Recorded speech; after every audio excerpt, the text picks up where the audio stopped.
একটু কমেন্ট করে জানিয়ে দাও তো সাউন্ড ক্লিয়ার আছে কিনা। একটু কমেন্ট করে জানিয়ে দাও যে সাউন্ড ক্লিয়ার আছে কিনা। Clear, okay, thank you.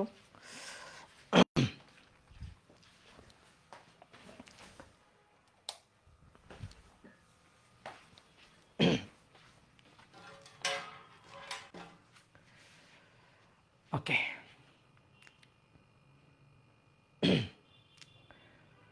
দ্রুত সবাই যুক্ত হয়ে যাও। আজকে আমরা হচ্ছে আদর্শ গ্যাস ও গ্যাসের গতিতত্ত্ব এই অধ্যায়ের 8ম ক্লাস করব। তো সবাইকে শুভেচ্ছা জানাচ্ছি আজকের ক্লাসে। আশা করি সবাই ভালো আছো, সবাই সুস্থ আছো। আজকে আমরা আদর্শ গ্যাস ও গ্যাসের গতিতত্ত্বের যে চাপের রাশিমালাটা পড়ছিলাম, তো সেই চাপের রাশিমালা থেকে আমরা কয়েকটা সূত্র প্রমাণ করব, যে সূত্রগুলো অলরেডি আমরা জানি, যেমন বয়েলের সূত্র, চার্লসের সূত্র, চাপীয় সূত্র, অ্যাভোগাড্রো প্রকল্প, এগুলো আমরা জানি। তো এই সূত্রগুলা আমরা একটু প্রমাণ দেখব, কিন্তু কিভাবে, কোত্থেকে আমরা প্রমাণটা করব। আমরা প্রমাণ করব গ্যাসের গতিতত্ত্বের যে চাপের রাশিমালাটা আমরা পাইছিলাম, গতিতত্ত্বের শিকার্যের সাহায্যে প্রমাণ করে আমরা যে চাপের রাশিমালাটা পাইছিলাম, সেই চাপের রাশিমালার সাহায্যে। ঠিক আছে? কেমন আছেন আদর্শ ভাইয়া? হ্যাঁ আদর্শ ভাইয়া ভালো আছি। আর যাক, আদর্শ ভাইয়া বলছো, গ্যাস ভাইয়া বলো নাই। তো চলো আমরা শুরু করি। হ্যাঁ, তাহলে আমরা প্রথমে প্রমাণ করব হচ্ছে বয়েলের সূত্র। তাহলে বয়েলের সূত্র প্রমাণ।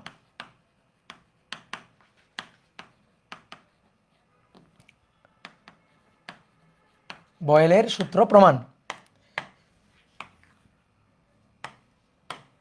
বয়েলের সূত্রটা কি? বয়েলের সূত্র হচ্ছে স্থির তাপমাত্রায় কোনো গ্যাসের আয়তন এর উপর প্রযুক্ত চাপের ব্যস্তানুপাতিক। তাহলে টেম্পারেচার টি থাকবে কনস্ট্যান্ট।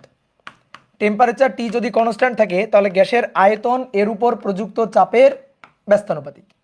তারপরে আমরা এই সমানুপাতিক চিহ্নটা উঠাই দিয়ে একটা ধ্রুবক বসাই কে 1/p। অতএব P V equal to constant. এটাই হচ্ছে বয়েলের সূত্র। যে বয়েলের সূত্র কি? বয়েলের সূত্র হচ্ছে P V equal to constant. তাহলে এটা আমরা প্রমাণ করতে চাই। কার সাহায্যে? গ্যাসের যে চাপের রাশিমালা আমরা গত ক্লাসে শিখছি তার সাহায্যে। তাহলে চাপের যে রাশিমালাটা, সেই রাশিমালাটা হচ্ছে পি ইকুয়াল টু, দেখো তো মনে পড়ে কিনা, 1/3 mn/v c² বার। এম কি? এম হচ্ছে একটা অণুর ভর। এই যে কোনো একটা পাত্র, ধরো কোনো একটা পাত্র আছে, এই পাত্রে একটা আদর্শ গ্যাস রাখা আছে। একটা পাত্র, এই পাত্রে আদর্শ গ্যাস রাখা আছে। সেই গ্যাসের প্রত্যেকটা অণুর ভর, যে গ্যাসটা রাখা আছে সেই গ্যাসের প্রত্যেকটা অণুর ভর হচ্ছে এম। তাহলে এম হচ্ছে প্রতিটি অণুর ভর বা একটি অণুর ভর, প্রতিটি অণুর ভর। অণুর যে বেগের বর্গের গড় মান সেটা হচ্ছে c² বার। অণুগুলো ছোটাছুটি করতেছে, তাহলে অণুগুলার বেগ আছে, তো অণুগুলার বেগের বর্গের গড় মান হচ্ছে এটা। এন হচ্ছে টোটাল অণুর সংখ্যা, মোট অণু সংখ্যা, এটা ছিল ক্যাপিটাল লেটার এন। এবং এই যে পাত্রটা, এই পাত্রের আয়তন, গ্যাসের আয়তন, এটা হচ্ছে ভি। গ্যাসের আয়তন এটা হচ্ছে ভি। তাহলে গ্যাসের আয়তন যদি ভি হয় তাহলে চাপ পি ইকুয়াল টু 1/3 mn/v আয়তন c² বার। এটা ছিল আমাদের গ্যাসের চাপের রাশিমালা। এইটা থেকে আমরা এইটা প্রমাণ করব, পিভি ইকুয়াল টু কনস্ট্যান্ট প্রমাণ করব। শর্তটা কি? শর্ত হচ্ছে নির্দিষ্ট তাপমাত্রায় টেম্পারেচার কনস্ট্যান্ট থাকতে হবে, গ্যাসের পরিমাণ কনস্ট্যান্ট থাকতে হবে, তাহলে চাপ এবং আয়তন পরস্পরের ব্যস্তানুপাতিক হবে। এটাই তো বয়েলের সূত্র। তাহলে আমরা এটাকে কোনাকুনি গুণ করে দেখো তো এটা লিখতে পারি কিনা এখান থেকে, যে পিভি এটা ইকুয়াল টু 1/3 mn c² বার। এইবার দেখো এখানে যে গ্যাসটা আছে সেই গ্যাসের প্রত্যেকটা অণুর ভর, ধর কোনো একটা নির্দিষ্ট গ্যাস আছে, তাহলে সেই গ্যাসের প্রত্যেকটা অণুর ভর একটা নির্দিষ্ট একটা মান না? তাহলে এমটা তো অণুর ভর, তাহলে এমটা কিন্তু কনস্ট্যান্ট, তাহলে এটা কিন্তু ধ্রুবক। ওকে, এবার দেখো এই যে ক্যাপিটাল লেটার এন, এটা হচ্ছে মোট অণুর সংখ্যা। তো এখানে যে মোট অণুর সংখ্যা আছে, সেই মোট অণুর সংখ্যা, তুমি ধরো চাপের চেঞ্জ করলা, তুমি আয়তনের চেঞ্জ করলা, তাহলে এখানে মোট অণুর সংখ্যা এটা তো তুমি চেঞ্জ করছো না, তাহলে মোট অণুর সংখ্যা এন, এটাও কিন্তু ধ্রুবক আছে। এইবার আসো, শর্ত কি? শর্ত হচ্ছে নির্দিষ্ট টেম্পারেচার। তাহলে তাপমাত্রা যদি কনস্ট্যান্ট থাকে, তাপমাত্রা টি, এই টি যদি কনস্ট্যান্ট থাকে, তাহলে সি স্কোয়ার বার এটাও কনস্ট্যান্ট থাকবে। তাহলে আমরা তখন বলতে পারবো যে পিভি ইকুয়াল টু পুরাটাই কনস্ট্যান্ট, পুরাটাই ধ্রুবক। কখন? স্থির তাপমাত্রায়। তাপমাত্রাটাকে কনস্ট্যান্ট হতে হবে। এবার তাপমাত্রা যদি কনস্ট্যান্ট হয়, সি স্কোয়ার বার বেগের বর্গের গড় মান, এটা কি কনস্ট্যান্ট? ইয়েস, এটা কনস্ট্যান্ট। কিভাবে? গত ক্লাসে তোমাকে বলছিলাম যে কোনো গ্যাসের অণুর যে বেগ, যে মূল গড় বর্গবেগ সিআরএমএস, সেটা কার উপর ডিপেন্ড করে? টেম্পারেচার উপর ডিপেন্ড করে। সিআরএমএস এবং শক্তি is only function of temperature. গ্যাসের ক্ষেত্রে is only function of temperature. চাপের কি চেঞ্জ হচ্ছে, ঘনত্বের কি চেঞ্জ হচ্ছে, আয়তনের কি চেঞ্জ হচ্ছে দেখার বিষয় না। টেম্পারেচার চেঞ্জ হলে সিআরএমএস চেঞ্জ হবে, টেম্পারেচার চেঞ্জ না হলে সিআরএমএস চেঞ্জ হবে না। তাহলে আমরা সিআরএমএস এর যে সূত্র জানি, সিআরএমএস মানে বেগের বর্গের গড় মানের বর্গমূল। তাহলে এইটা equal to √3RT divided by বড় হাতের এম, অথবা √3KT ডিভাইডেড বাই ছোট হাতের এম। তাহলে দেখো 3R এবং বড় হাতের এম, এখানে যে গ্যাসটা আছে তার আণবিক ভর বড় হাতের এম কনস্ট্যান্ট, অথবা 3KT ডিভাইডেড বাই ছোট হাতের এম। কে কি? কে হচ্ছে বোল্টজম্যান কনস্ট্যান্ট, আর এম কি? একটা অণুর ভর কনস্ট্যান্ট। তাহলে এইখানে দেখো টেম্পারেচার আর সিআরএমএস, এদের মধ্যে এই যে সিআরএমএস এবং টেম্পারেচার, এদের মধ্যে সম্পর্ক, এই যে সিআরএমএস এটা টেম্পারেচারের বর্গমূলের সমানুপাতিক। আর এই সিআরএমএস এটা মানে হচ্ছে সি স্কোয়ার বার তার রুট সমানুপাতিক √T। এবার দুই পাশ থেকে রুট উঠায় দাও। তাহলে দুই পাশ থেকে যদি রুট উঠায় দাও, তাহলে সি স্কোয়ার বার বেগের বর্গের গড় মান, সেটা টেম্পারেচারের সমানুপাতিক, সরাসরি টেম্পারেচারের সমানুপাতিক। সিআরএমএস টেম্পারেচারের বর্গমূলের সমানুপাতিক, আর বেগের বর্গের গড় মান, তাহলে সেইটা টেম্পারেচারের সাথে সমানুপাতিক। তাহলে আমরা দেখলাম, আমরা এখানে শর্তটা পাচ্ছি টেম্পারেচার, তাপমাত্রা কনস্ট্যান্ট থাকবে। তাহলে তাপমাত্রা যদি কনস্ট্যান্ট থাকে, টি যদি ফিক্স থাকে, টি যদি ধ্রুবক থাকে, তাহলে অবশ্যই এটা যদি ফিক্স থাকে, তাহলে সি স্কোয়ার বার এটাও ধ্রুবক থাকবে, কারণ টেম্পারেচার চেঞ্জ হচ্ছে না। তাহলে স্থির তাপমাত্রায় এটাও কিন্তু কনস্ট্যান্ট। ঠিক আছে, স্থির তাপমাত্রায় এটাও কিন্তু কনস্ট্যান্ট। তাহলে পুরো এই পার্টটা কনস্ট্যান্ট না? 1/3 mn(c স্কোয়ার বার স্থির তাপমাত্রায় এই পুরো এই পার্টটা কনস্ট্যান্ট। তাহলে পুরো এই পার্টটা কনস্ট্যান্ট মানেই তো পিভি ইকুয়াল টু কনস্ট্যান্ট। এটা কার সূত্র? এটাই তো বয়েলের সূত্র, এই প্রমাণিত বয়েলের সূত্র প্রুভড। ঠিক আছে, তাহলে অতএব ভি সমানুপাতিক 1/p। ওকে, বা ভি আর পি পরস্পরের ব্যস্তানুপাতিক। কখন? স্থির তাপমাত্রায়। কি কথা বুঝছো? ক্লিয়ার? কে ক্লিয়ার? ওকে, এইবার আসো এটা কিন্তু আরেকটা ভাবে দেখানো যায়। কিভাবে? দেখো, আমরা গত ক্লাসে গ্যাসের শক্তি দেখছিলাম ই। এই গ্যাসের শক্তি ই ইকুয়াল টু কি ছিল? 3/2 nRT। কি তাই ছিল না? গ্যাসের শক্তি E equal to 3/2 nRT। E equal to কিন্তু আরও একটা সূত্র ছিল, 3/2 PV। 3/2 PV, এই যে PV। তাহলে আমরা PV ইকুয়াল টু 2/3 ই লিখতে পারি। ই, এই যে এই ই কার উপর ডিপেন্ড করে? টেম্পারেচারের উপর। দেখো ই ইকুয়াল টু 3/2 nRT, এই যে টেম্পারেচারের উপর। 3 কনস্ট্যান্ট, 2 কনস্ট্যান্ট, গ্যাস যে পরিমাণ গ্যাস আছে তার মোল সংখ্যা n ফিক্সড, আর মোলার গ্যাস ধ্রুবক। তাহলে ই ডিপেন্ড করে কার উপর? টি এর উপর। তাহলে ই সমানুপাতিক টি। এখন টি তার তো ফিক্সড, স্থির তাপমাত্রা। তাহলে টি যদি ফিক্সড থাকে, কনস্ট্যান্ট থাকে, তাহলে এই যে গ্যাসের শক্তি, এই শক্তিও তো ধ্রুবক থাকবে, শক্তিও তো কনস্ট্যান্ট থাকবে, তাই না? স্থির তাপমাত্রায়, বুঝলা? স্থির তাপমাত্রায় ই কনস্ট্যান্ট, তাহলে 2/3 ই কনস্ট্যান্ট, ধ্রুবক। তাহলে অতএব পিভি ইকুয়াল টু কনস্ট্যান্ট। তাহলে এভাবেও কিন্তু দেখানো যায়। এই হচ্ছে বয়েলের সূত্র। কে ক্লিয়ার? বয়েলের সূত্র বলতেছে পিভি কনস্ট্যান্ট থাকবে, তো সেটাই আমরা দেখালাম। দেখো পিভি কনস্ট্যান্ট কখন? স্থির তাপমাত্রায়। এইবার আসো 2 নম্বর। এবার আমরা চার্লসের সূত্র প্রমাণ করব। 2 নম্বর, চার্লসের সূত্র প্রমাণ। চার্লসের সূত্র প্রমাণ। বলো চার্লসের সূত্রটা মনে মনে বলো। চার্লসের সূত্রটা কি ছিল? চার্লসের সূত্রে স্থির প্রেসার, চাপ কনস্ট্যান্ট, স্থির চাপে। তাহলে স্থির চাপে কোনো নির্দিষ্ট ভরের গ্যাসের আয়তন তার পরম তাপমাত্রার সমানুপাতিক, এটা ছিল, তাই না? তাহলে ভি কার উপর ডিপেন্ড করবে? টেম্পারেচারের উপর। ভি টি এর সাথে সমানুপাতিক। তাহলে V/T এইটা ইকুয়াল টু কনস্ট্যান্ট, এটা ইকুয়াল টু ধ্রুবক কে।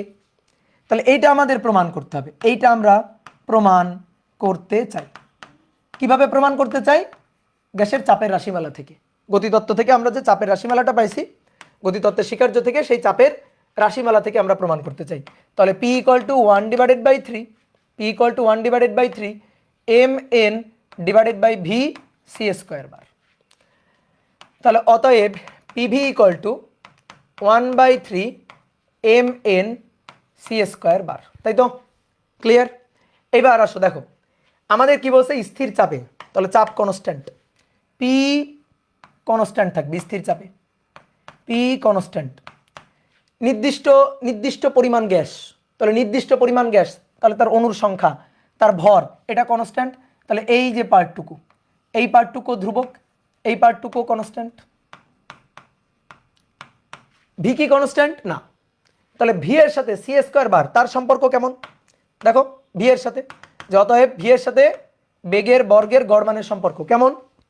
সমানুপাতিক।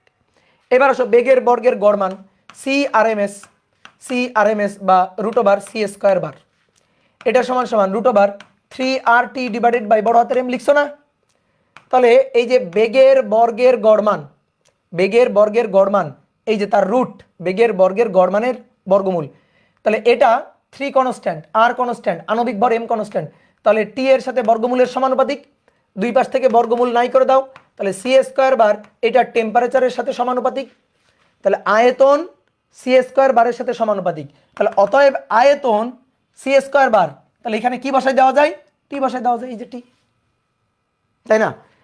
ভি বেগের বর্গের গড় মানের সমানুপাতিক, সেই বেগের বর্গের গড় মান আবার টেম্পারেচারের সাথে সমানুপাতিক। তাহলে আমরা বলতে পারি তাহলে আয়তন ভি সেটা টেম্পারেচারের সাথেই সরাসরি সমানুপাতিক। কি কথা বুঝছো? ক্লিয়ার? তাহলে আরেকবার একটু বলি দেখো, P = 1/3 mn v by c² bar, তাহলে PV = 1/3 mn c² বার। এইবার 1/3 কনস্ট্যান্ট, অণুর ভর, একটা অণুর ভর, প্রতি অণুর ভর কনস্ট্যান্ট, অণুর সংখ্যা, নির্দিষ্ট পরিমাণ গ্যাস আছে তার অণুর সংখ্যা ফিক্সড, তাহলে এই পার্টটুকু কনস্ট্যান্ট।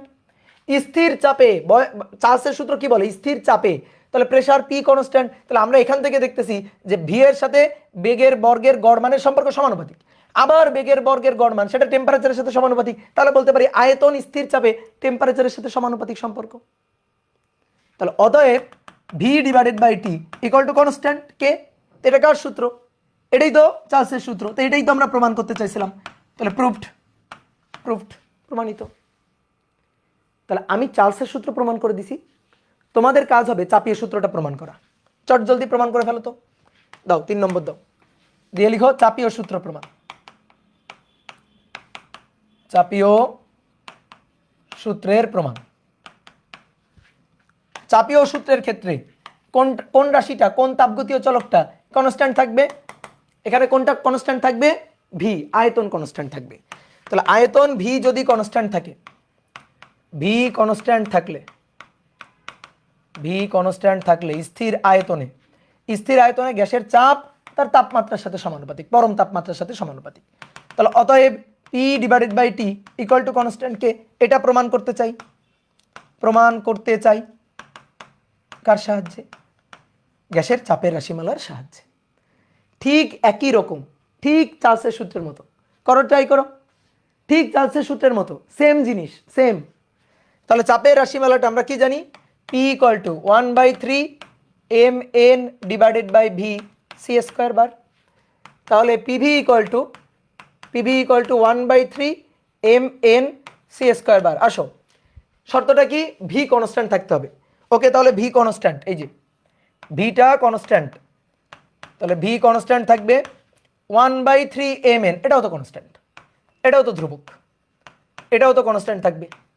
তাহলে অতএব এইখান থেকে আমরা পাচ্ছি যে পি এর সাথে, চাপের সাথে এবার বেগের বর্গের গড় মানের সম্পর্ক সমানুপাতিক, সেম একইভাবে।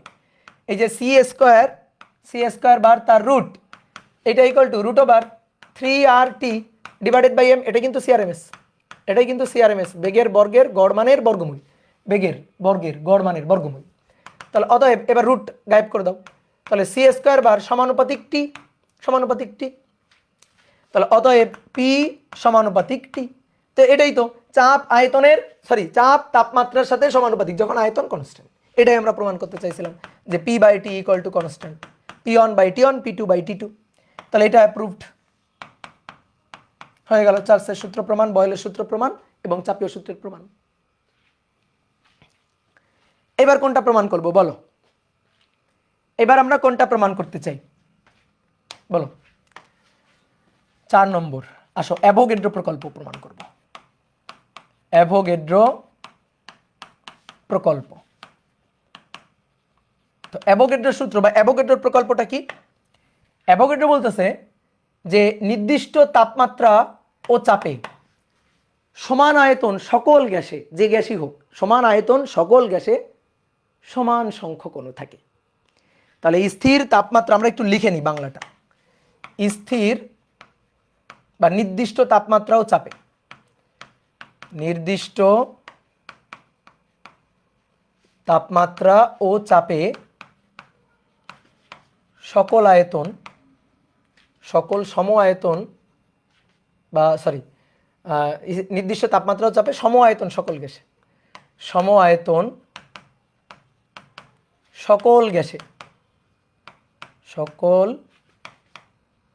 গ্যাসে সমান সংখ্যক অণু থাকে, সমান সংখ্যক অণু থাকে। জানি না এটা আমরা বলো? তাহলে প্রমাণ তাপমাত্রা ও চাপে, ধরো এসটিপিতে 1 মোল গ্যাসের আয়তন 22.4 লিটার। এসটিপিতে 1 মোল গ্যাসের আয়তন 22.4 লিটার এবং 1 মোলে অণুর সংখ্যা কত? 6.02 × 10⁻23। তাহলে 1 মোল সকল গ্যাসে সমান সংখ্যক অণু থাকবে, সেটা অক্সিজেন গ্যাস হোক, নাইট্রোজেন গ্যাস হোক, হাইড্রোজেন গ্যাস হোক, যাই হোক না কেন 1 মোল পরিমাণ সকল গ্যাসে সমান সংখ্যক অণু থাকবে। তাহলে বলা হচ্ছে স্থির চাপে এবং স্থির তাপমাত্রায় সম আয়তন সব ধরনের গ্যাসে সমান সংখ্যক অণু থাকে। তাহলে দেখি তো সত্যি কথা কিনা। তাহলে শর্ত মাথায় রাখতে হবে। শর্তটা কি? এই যে এই লাইনে আছে শর্ত, যে পি এবং টি থাকবে কনস্ট্যান্ট। তাহলে মনে করো এই একটা পাত্র আছে, মনে করো এই একটা পাত্র আছে, এই পাত্রে একটা আদর্শ গ্যাস রাখা আছে। ঠিক একইভাবে এই আর একটা পাত্র আছে, এই পাত্রে একটা আদর্শ গ্যাস রাখা আছে। এই পাত্রে যে গ্যাস রাখা আছে সেই গ্যাসের অণুর সংখ্যা, এখানে যে গ্যাস আছে সেই গ্যাসের অণুর সংখ্যা n। যে গ্যাস বিদ্যমান আছে তার প্রত্যেকটা অণুর ভর হচ্ছে m। এই পাত্রে যে গ্যাস আছে সেই গ্যাসের, এটা অন্য একটা গ্যাস রাখা আছে, এখানে যে গ্যাসটা রাখা আছে সেই গ্যাসের অণুর সংখ্যা n2 আর ভর হচ্ছে, প্রত্যেকটা অণুর ভর হচ্ছে ছোট হাতের m2। এবার এদের মধ্যে মিলটা কি? মিল হচ্ছে এই পাত্রে যে চাপে গ্যাস আছে এই পাত্রের গ্যাসের চাপও তাই, অর্থাৎ দুই ক্ষেত্রে প্রেসার সেম। কেন প্রেসার সেম? এই যে পড়ো, নির্দিষ্ট তাপমাত্রা ও চাপে, তাহলে দুই ক্ষেত্রে চাপ হইতে হবে সেম, দুই ক্ষেত্রে টেম্পারেচারও হইতে হবে সেম, এবং সম আয়তন, এবং সম আয়তন সকল গ্যাসে সম আয়তন, তাহলে এর আর এর আয়তনও হবে সেম, আয়তন দুই পাত্রের আয়তনটাও সেম।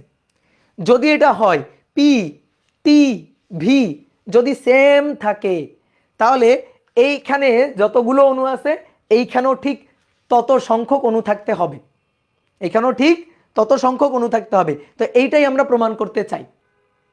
তাহলে আমরা এখানে পি, এখানেও পি নিছি, এখানে টি, এখানেও টি নিছি, এখানে ভি নিছি। তাহলে চাপ, আয়তন, তাপমাত্রা সেম আছে, তাহলে এখানকার অণুর সংখ্যা এখানকার অণুর সংখ্যা সেম হবে। তাহলে আমাদের কি প্রমাণ করতে হবে বলো দেখি? আমাদের প্রমাণটা করতে হবে কি বলো?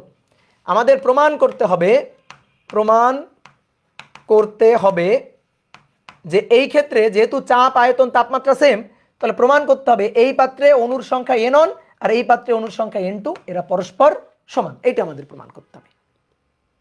কি ক্লিয়ার? তাহলে চলো দেখি প্রমাণ করি কিভাবে প্রমাণ করা যায়।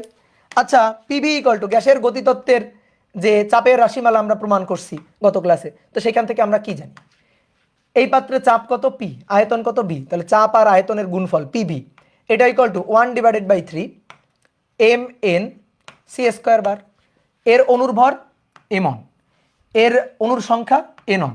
এই পাত্রে যে গ্যাস অণু আছে সেই গ্যাস অণুর বেগটা ধরলাম c1। এবার আসো এর ক্ষেত্রে, তাহলে এর ক্ষেত্রে যদি লিখি তাহলে পিভি, একই পিভি, দেখো একই পিভি, এটা equal to 1/3 mn c² bar. তাহলে এইখানে কি হবে? m2 n2 c2। তো একবার এখানে লিখি, দেখো পিভি ইকুয়াল টু এটা, ঠিক একইভাবে একই পি একই ভি, একই পি একই ভি। তাহলে একই পি একই ভি হলে এখানেও হবে 1/3 mn সি স্কোয়ার বার, তাহলে এটা m2, এটা n2, তাহলে এটাকে ধরলাম এটা ধরো c2, এখানে গ্যাসের অণুর যে বেগ সেটাকে আমরা c2 দিয়ে প্রকাশ করলাম। ডান। এবার এইটাকে আমরা একটা সমীকরণ হিসাবে রেখে দিলাম যে এটা 1 নং সমীকরণ হিসাবে থাকুক। এইবার আসো আমরা যদি অণুর শক্তি হিসাব করি, অণুর গড় শক্তি, ঠিক আছে, আমরা গত ক্লাসে কিন্তু লিখে দিয়েছিলাম যে অণুর গড় গতিশক্তি যদি বলা হয় তাহলে একটা অণুর গতিশক্তি বুঝবো, তাই না? তাহলে আমি যদি তোমাকে বলি এই পাত্রে টেম্পারেচার কত T1, অণুর গড় গতিশক্তি বের করো। এই পাত্রে টেম্পারেচার কত T, এখানে সরি T1 না T, এখানেও T, দুই ক্ষেত্রে টেম্পারেচার একই, দুই ক্ষেত্রে অণুর গড় গতিশক্তি বের করো। বলো গড় গতিশক্তি কত হবে? এটা কি আলাদা হবে নাকি সেম হবে বলো তো দেখি? অবশ্যই সেম হবে। কেন? একই টেম্পারেচারে রাখা আছে, তাহলে এইখানকার একটা অণুর গতিশক্তি যা হবে এই পাত্রে একটা অণুর গতিশক্তিও তাই হবে, হইতেই হবে, ঠিক আছে, হইতেই হবে। এবার গতিশক্তি দেখি তাহলে কত গড় গতিশক্তি, অণুর গড় গতিশক্তি, অণুর গড় গতিশক্তি, তো অণুর গড় গতিশক্তির সূত্র E = 3/2 kT, একটা অণুর গতিশক্তি। দেখো 3 এই পাত্রের জন্য 3, এই পাত্রের জন্য 3, 2 এই পাত্রের জন্য 2, এই পাত্রের জন্য 2, কে বোলম্যান কনস্ট্যান্ট, এই পাত্রের জন্য কে, এই পাত্রের জন্য কে, টেম্পারেচার এখানেই কাহিনী, টেম্পারেচার T, টেম্পারেচার T, তাহলে দুই পাত্রের জন্যই টেম্পারেচার T, তাহলে দুই পাত্রের ক্ষেত্রে গ্যাসের অণুর গড় গতিশক্তি সেম হবে। তাহলে আমার মুখের কথা বিশ্বাস করতে হবে না, তুমি সূত্র দেখো 3/2 kT একটা অণুর গতিশক্তি, তাহলে সেম হবে দুই পাত্রের জন্য। তাহলে ধরো এই পাত্রের গ্যাসের অণুর গতিশক্তি E1, এই পাত্রের গ্যাসের অণুর গতিশক্তি E2, তাহলে E1 আর E2 অবশ্যই সেম হবে, E1 আর E2 সেম, ঠিক আছে। বা আমরা এভাবে লিখি, ধরো 3/2 kT, এটা 3/2 kT সেম হবে, এই পাত্রের জন্য যা এই পাত্রের জন্য তাই হবে, এই যে সেম হবে। এবার এটাকে তাহলে আমরা E1 বললাম, ধরো E1, এটাকে আমরা E2 বললাম, তাহলে E1 আর E2 সেম হবে। এবার দেখো একটা অণুর গতিশক্তিকে অন্য আর একটা ফরম্যাটে কিন্তু লেখা যায়। আসো এখানে একটা অণুর ভর কত m1, বেগ কত c1, অণুর ভর m1, বেগ কত c1, তাহলে একটা অণুর গতিশক্তিকে কিভাবে লেখা যায়? Half mv², half m1 half mv², তাহলে হাফ m1 c1² বার। কি বুঝছো? একটা অণুর গতিশক্তিকে গত ক্লাসে লিখছিলাম না, একটা অণুর গতিশক্তি হাফ mv², তাহলে হাফ m c² বার। তাহলে এবার এখানে কি হবে? 1/2 m c² বার, তাহলে এটা m2 c2, তাহলে এইটাকে আমরা একটু 2 নম্বর সমীকরণ বলি, ঠিক আছে, 2 নম্বর সমীকরণ বলি। এবার 1 নম্বর আর 2 নম্বর সমীকরণ দুইটা ভাগ দিয়ে দাও তো দেখি, দাও তো দুইটা ভাগ দিয়ে দাও। 1 নং সমীকরণকে 2 নং দিয়ে ভাগ করে পাই 1/2, 1/3 m1 n1 c1² bar divided by 1/2 m1 c1² বার, এই পাশে 1/3 m2 n2 c2² bar divided by 1/2 m2 c2 c2² বার। এবার আসো দেখো m1 m2 কাটাকাটি, মানে m1 m1 কাটাকাটি, m2 m2 কাটাকাটি, c1² বার c1² বার কাটাকাটি, এখানে বার চিহ্নটা দিই নাই, এই যে বার, তারপরে c2² বার c2² বার কাটাকাটি, কি হইল? 1/3 1/3 কাটাকাটি, 1/2 1/2 কাটাকাটি, অতএব n1 = n2। প্রুভড। স্থির তাপমাত্রা ও চাপে সম আয়তন সকল গ্যাসে সমান সংখ্যক n1 n2 সমান সংখ্যক অণু থাকে। তাহলে এই পাত্রে অণু যা, এই পাত্রে অণু তাই, ঠিক আছে। এম সেম কেন? কোথায় এম সেম? কে বলছে এম সেম? কে তোমারে বললো এম সেম? আমি তো এই m1 আর এই m1 কাটছি, তাই না? এই m2 এই m2 কাটছি, ঠিক আছে, ওকে। তাহলে সম আয়তন সকল গ্যাসের সমান সংখ্যক অণু থাকবে। শর্ত কি দিতে হবে? চাপ এবং তাপমাত্রা একই রাখতে হবে। চাপ এবং তাপমাত্রা একই না রাখলে হবে না, ঠিক আছে। অনেকে বলতে ভাই আপনি এত কষ্ট করে কেন প্রমাণ করলেন? এই দেখেন আমি প্রমাণ করে দিচ্ছি। পিবি = nRT, পিবি = nRT, তাহলে পি যদি কনস্ট্যান্ট থাকে, ঠিক আছে, ভি টি যদি কনস্ট্যান্ট থাকে, আর তো এমনি কনস্ট্যান্ট, তাহলে এই যে ভি আর এন এরা পরস্পরের সাথে সমানুপাতিক, এই যে ভি সমানুপাতিক এন, এই তো এখান থেকে হয়ে গেল। এবার মূল সংখ্যা এনকে যদি ভাঙি, তাহলে ভর ভাগ আণবিক ভর, অথবা অণুর সংখ্যা বা অ্যাভোগাড্রো সংখ্যা, অ্যাভোগাড্রো সংখ্যা, এই যে অ্যাভোগাড্রো সংখ্যা, এটা তো এমনি কনস্ট্যান্ট। এবার যদি ভি কনস্ট্যান্ট থাকে, তাহলে এন তো কনস্ট্যান্ট থাকবেই, এই তো হয়ে গেল। না, হইল না, এইভাবে প্রমাণ করলে হইল না। কেন? তোমারে প্রমাণ করতে বলছে কি দিয়ে? তোমারে প্রমাণ করতে বলছে গ্যাসের গতিতত্ত্বের স্বীকার্য থেকে তুমি যে চাপের রাশিমালা পাইছো, এই যে PV equal to 1/3 mnc square bar, এটা থেকে প্রমাণ করো। তুমি তো আদর্শ গ্যাসের সূত্র পিভি ইকুয়াল টু এনআরটি লিখে ওখান থেকে প্রমাণ করতেছো। আমরা এই পিভি ইকুয়াল টু এনআরটি এটা প্রমাণ করার সময় তো ভি সমানুপাতিক এন অ্যাভোগাড্রো প্রকল্পকে এমনি ডেকে নিয়ে আসছিলাম। তা আবার এটা থেকে আমি আবার এটা কেমনে প্রমাণ করব? বুঝলাম আমার কথা? বুঝলাম? ক্লিয়ার? যে যদি বলো ভাই এটা থেকেই তো প্রমাণ করা যাচ্ছে, তো এটা থেকে প্রমাণ করা যাচ্ছে, তো আমরা এটা প্রমাণ করতে গিয়েই তো এটা ব্যবহার করছিলাম। তা আমাদের এটা থেকে প্রমাণ করতে বলে নাই, আমাদের প্রমাণ করতে বলছে চাপের রাশিমালাটা থেকে প্রমাণ করো। আমরা গত ক্লাসে গতিতত্ত্বের স্বীকার্য থেকে যে চাপের রাশিমালা হিসাব করছিলাম, সেটা থেকেই আমরা দেখো এই যে 4টা সূত্র প্রমাণ করে ফেললাম। এবার আরেকটা সূত্র প্রমাণ করব। নর্মালি এটা তোমরা ফিজিক্সে কম, কেমিস্ট্রিতে পড়ো বেশি।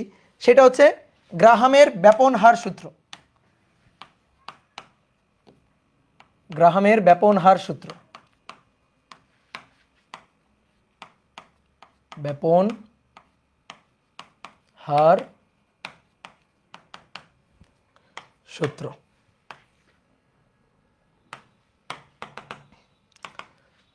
দুইটা পাত্র, এখানে একটা পাত্র আছে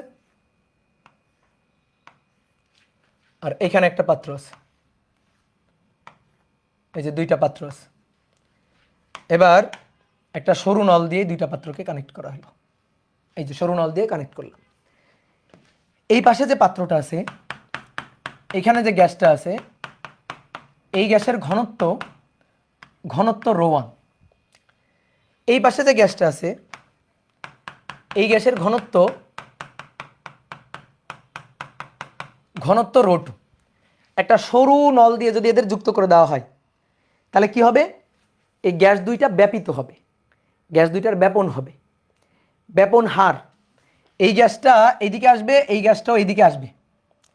তো ব্যাপন হার, ছড়াই পড়ার প্রবণতাটাকে বলা হয় ব্যাপন হার।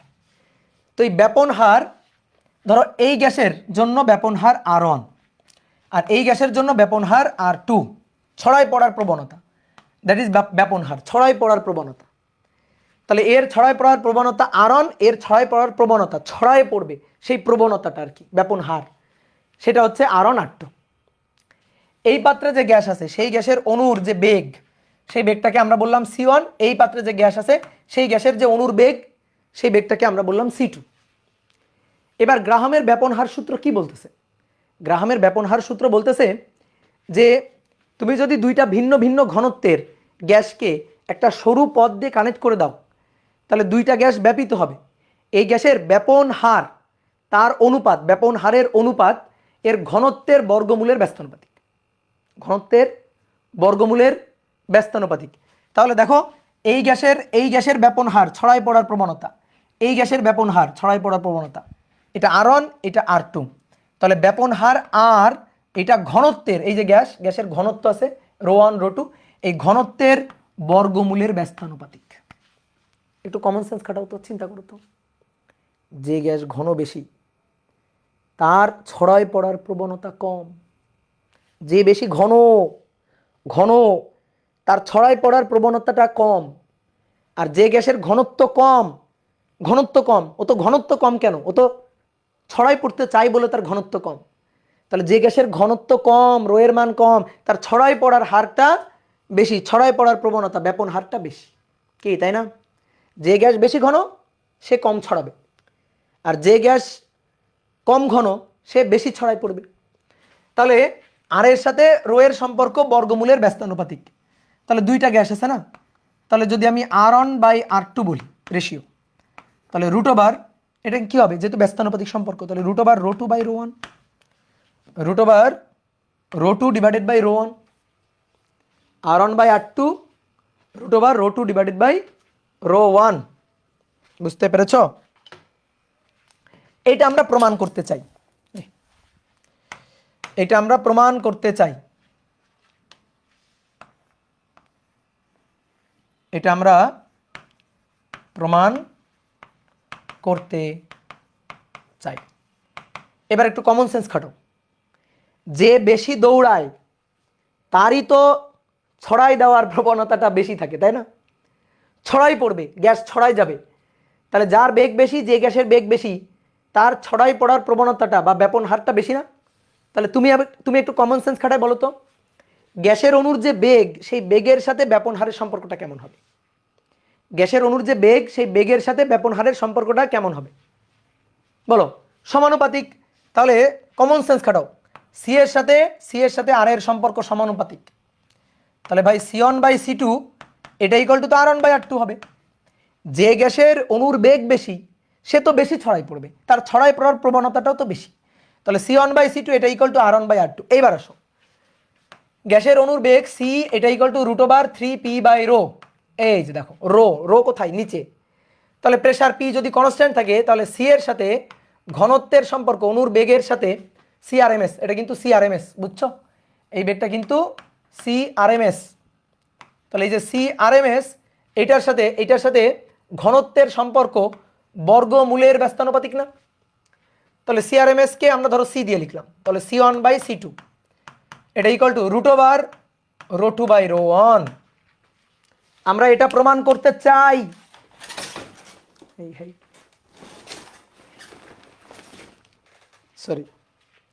আমরা এটা প্রমাণ করতে চাই। প্রমাণ হয়ে গেছে দেখো, প্রমাণ হয়ে গেছে দেখো। বলো বলো, পারছো? আমরা এটা প্রমাণ করতে চাই, তো এটা কি প্রমাণ হয়ে গেছে না? প্রমাণ হয়তো বসে আছে, এই যে C1/C2 √ρ2/ρ1। তাহলে অতএব এই যে C1/C2 এর জায়গায় বসাই দাও R1/R2 বসাও। তাহলে এই যে R1/R2 এটা সমান সমান √ρ2/ρ1 প্রুভড। ঠিক আছে, এবার ম্যাথ করার জন্য একটা সূত্র লিখে দিই, একটু মাথায় রাখিও, কাজে দিবে। সেটা হচ্ছে C1/C2 equal to R1 equal to √ρ2/ρ1। এই হচ্ছে আমাদের সূত্র।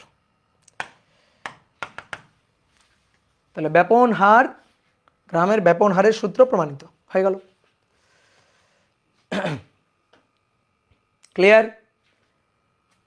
এবার আসো আমরা একটা সুন্দর টপিক পড়ব আজকের ক্লাসে, সেটা হচ্ছে স্বাধীনতার মাত্রা, ডিগ্রি অফ ফ্রিডম। কোনো একটা গতিশীল বস্তুর অবস্থা মানে স্টেট এবং অবস্থান মানে পজিশন, এটা প্রকাশের জন্য যে কয়টি স্বাধীন চলরাশি দরকার হয় তাদেরকেই বলা হয় স্বাধীনতার মাত্রা। যে ভাই কি বললেন এটা, এ তো মাথার উপর দিয়ে কেন, ছাদের উপর দিয়ে চলে গেল। দেখো এই যে আমি বললাম না সংজ্ঞাটা, আমি বললাম না, তোমার মনে হইতে পারে ভাই একেবারে বই থেকে মুখস্থ করে এসে বলছে। দেখো তুমি একটু পরে বলতে পারবা কি বলছি। কোনো একটা বস্তুর, গতিশীল বস্তুর বা একটা গতিশীল সিস্টেমের, কোনো একটা সিস্টেমের, বস্তুই হইতে হবে, নট নেসেসারি দ্যাট, কোনো একটা সিস্টেমের গতির অবস্থা স্টেট বা অবস্থান পজিশন, এটা প্রকাশের জন্য যে কয়টি স্বাধীন চলরাশির দরকার হয়, যে কয়টি স্বাধীন চলরাশির দরকার হয় তাদেরকেই বলা হচ্ছে স্বাধীনতার মাত্রা বা ডিগ্রি অফ ফ্রিডম। তাহলে হেডিং লিখো আগে, স্বাধীনতার মাত্রা বা ডিগ্রি অফ ফ্রিডম, স্বাধীনতার মাত্রা বা ডিগ্রি অফ ফ্রিডম। দেখো আমি তোমার কয়েকটা উদাহরণ দিই। মনে করো দুইটা খুঁটির মাঝখানে একটা সুতা টান টান করে বাঁধা আছে। দুইটা খুঁটির মাঝে এই যে একটা সুতা টান টান করে বাঁধা আছে। একটা পিঁপড়া এই সুতার উপর দিয়ে হেঁটে হেঁটে যাচ্ছে। ধরো এটা একটা পিঁপড়া, এই পিঁপড়াটাই সুতার উপর দিয়ে সরল রৈখিক পথে হেঁটে হেঁটে যাচ্ছে। পিঁপড়াটা ইচ্ছা করলে সে বেঁকে ডান দিকে বা বাম দিকে বা উপরে বা নিচে যাইতে পারবে? বলো ইয়েস অর নো? না। তাহলে এই যে পিঁপড়াটা, এই পিঁপড়াটা কিভাবে চলতেছে? সরল রেখায় চলতেছে না? সরল রেখায় চলতেছে। তাহলে তার গতির সম্যক অবস্থা প্রকাশের জন্য আমার কয়টা স্বাধীন চলরাশি লাগবে? একটা স্বাধীন চলরাশি লাগবে। সে একটা মাত্র অক্ষের দিকে গতিশীল। ধরো এটা এক্স অক্ষ, এই যেটা হচ্ছে এক্স অক্ষ, তাহলে সে কোন অক্ষের দিকে গতিশীল? এক্স অক্ষের দিকে গতিশীল, এক্স অক্ষের দিকে গতিশীল। তাহলে তার গতির মাত্রা কয়টা? একটা, একমাত্রিক গতি। সে এক্স অক্ষে সরল রৈখিকভাবে গতিশীল, ডানে বামে যাইতে পারবে না, ডানে বামে যাইতে পারবে না, একমাত্রিক চলন গতি। তাহলে তার গতির মাত্রা এক মাত্রা। তাহলে তার গতির অবস্থা প্রকাশের জন্য আমার কয়টা স্বাধীন চলরাশি লাগবে? একটা স্বাধীন চলরাশি লাগবে। আমি যদি তার বেগ প্রকাশ করতে চাই তাহলে বেগটা প্রকাশ করব আমরা এইভাবে, ধরো এর বেগ, তাহলে বেগ ভি, এটা প্রকাশ করব ধরো 2i মিটার পার সেকেন্ড। ঠিক আছে, তাহলে 2i ক্যাপ অর্থাৎ এক্স অক্ষ বরাবর। দেখো আমরা একটা এক্স অক্ষের সাহায্য লাগছে, জাস্ট একটা স্থানাঙ্কের সাহায্য লাগতেছে। আমি যদি বলি ধরো এটা হচ্ছে মূল বিন্দু, এটা হচ্ছে 0 0 বিন্দু, আমি বললাম পিঁপড়াটা কত দূরে আছে, তো পিঁপড়াটা তুমি বলবা যে ভাই পিঁপড়া 2 3 4 স্থানাঙ্কে আছে না, তুমি বলবা যে ভাই পিঁপড়াটা এখান থেকে মূল বিন্দু থেকে জাস্ট 2 মিটার দূরে আছে বা 2 সেন্টিমিটার দূরে আছে। তাহলে তুমি এর অবস্থান প্রকাশের জন্য তোমার কয়টা স্থানাঙ্ক ব্যবস্থার সাহায্য লাগতেছে? একটা স্থানাঙ্ক ব্যবস্থার সাহায্য লাগতেছে, একটা স্বাধীন চলরাশির সাহায্য লাগতেছে। তাহলে আমি যদি বলি এর গতির ডিগ্রি অফ ফ্রিডম কত? 1। ডিগ্রি অফ ফ্রিডম, স্বাধীনতার মাত্রা কত? 1। কথা বুঝছো? তাহলে এর অবস্থা, গতির অবস্থা বা অবস্থান প্রকাশের জন্য একটা মাত্র স্বাধীন চলরাশি দরকার। এই কারণে এর গতিটা একমাত্রিক গতি বা এর স্বাধীনতার মাত্রা, স্বাধীনতার মাত্রা 1। যে কটা স্বাধীন চলরাশি লাগবে স্বাধীনতার মাত্রা তত। স্বাধীনতার মাত্রা ডিগ্রি অফ ফ্রিডম এটাকে এফ দিয়েও লেখা হয়, আবার কোনো কোনো বইতে এনএফ দিয়েও লেখে, তোমার যেটা ভালো লাগে, আমরা এফ দিয়ে লিখবো। আসো তাহলে স্বাধীনতার মাত্রা এফ, এই এফ হচ্ছে এখানে 1। দেখো কত সহজ জিনিস। এইবার আসো, মনে করো কোন একটা সমতলে কোন একটা বস্তু গতিশীল, ধরো এটা হচ্ছে সমতল, এই সমতলে একটা বস্তু গতিশীল, এক্স অক্ষ, এটা হচ্ছে ওয়াই অক্ষ। ঠিক আছে, তাহলে এই তলে কোন একটা বস্তু গতিশীল, ধরো একটা ইঁদুর। ঠিক আছে, ধরো একটা ইঁদুর যাচ্ছে, তো মনে করো এখানে একটা ইঁদুর আছে,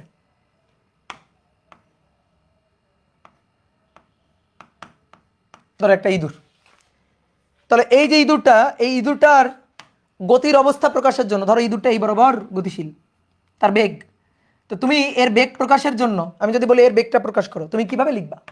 তুমি লিখবা বেগ ভাই 2i cap plus 3j cap metre per second. দেখছো, দ্বিমাত্রিক। ইঁদুরটা কোথায় আছে, কোথায় অবস্থান করতেছে, এটা যদি কাউকে জিজ্ঞেস করি সে বলবে এই যে মূল বিন্দু 0 0। তাহলে ভাই এখান থেকে এক্স দূরে, তারপর এখান থেকে ওয়াই দূরে, ওয়াই স্থানাঙ্কে এত দূরে, ইঁদুরটা এখানে অবস্থান করতেছে। তাহলে তার অবস্থান প্রকাশের জন্য কয়টা চলরাশি লাগলো? 2টা। তার গতি প্রকাশের জন্য কয়টা অক্ষ ব্যবস্থার সাহায্য লাগতেছে? 2টা। তাহলে তার ডিগ্রি অফ ফ্রিডম বা স্বাধীনতার মাত্রা হচ্ছে 2। তাহলে এর স্বাধীনতার মাত্রা, স্বাধীনতার মাত্রা এটা হচ্ছে 3, এফ হচ্ছে সরি 2, এফ হচ্ছে 2। বুঝলা? এবার মনে করো একটা প্রজাপতি বা একটা মৌমাছি উঠতেছে, তাহলে যখন উড়ে বেড়াইতেছে তখন তার গতি কয় মাত্রিক? যখন উড়ে বেড়াইতেছে তখন তার গতিটা কয় মাত্রিক? তখন গতি হচ্ছে 3 মাত্রিক। ঠিক আছে, ত্রিমাত্রিক গতি। তো ত্রিমাত্রিক গতি বোঝানোর জন্য ধরো আমি একটা ঘনক এঁকে বুঝাবো।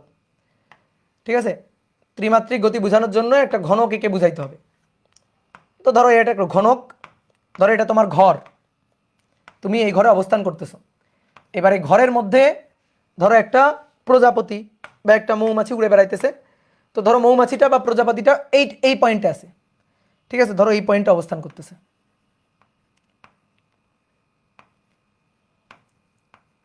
ধরো এই পয়েন্টে অবস্থান করতেছে। তাহলে তার অবস্থান প্রকাশের জন্য দেখো কয়টা স্বাধীন চলরাশি লাগে। এটা মূল বিন্দু, তাহলে এখান থেকে এক্স দূরে আছে। ঠিক আছে, তারপরে এটা এক্স অক্ষ, ধরো এটা এক্স অক্ষ, এটা ধরো ওয়াই অক্ষ, আর উপরের দিক এটাকে ধরো আমরা বললাম জেড অক্ষ। তাহলে এক্স অক্ষ, তারপরে এই দিকে যদি আসে তাহলে ওয়াই অক্ষ, দেন এখান থেকে সাই করে উঠে যাও, তুমি প্রজাপতিটা খুঁজে পাবা। এখানে আসো, তাহলে এটা ওয়াই অক্ষ, এটা জেড অক্ষ। তাহলে এর অবস্থান প্রকাশের জন্য 3টা স্বাধীন চলরাশি লাগতেছে। এর এই মুহূর্তে যদি আমি বেগটাকে প্রকাশ করি তাহলে বেগ ভি, ধরো এক্স আই ক্যাপ, এই যে এক্স আই ক্যাপ বা ভি এক্স আই ক্যাপ, এভাবে লিখি 2i cap plus 3j cap plus ধরো 4k ক্যাপ, এত মিটার পার সেকেন্ড। তাহলে 3টে অক্ষে তার বেগের উপাংশ আছে, তার অবস্থান প্রকাশের জন্য 3টা স্থানাঙ্ক ব্যবস্থার সাহায্য লাগতেছে। তাহলে এর স্বাধীনতার মাত্রা বা ডিগ্রি অফ ফ্রিডম হচ্ছে 3। তাহলে স্বাধীনতার মাত্রা খায় নাকি মাথায় দেয়, বোঝা গেছে? বলো, কে বোঝো নাই হাত তোলো। যে বোঝে নাই সে হচ্ছে কি, বলো, সে হচ্ছে ব ল দ। এরপরও যে বুঝবে না সে কি, সে ব ল দ।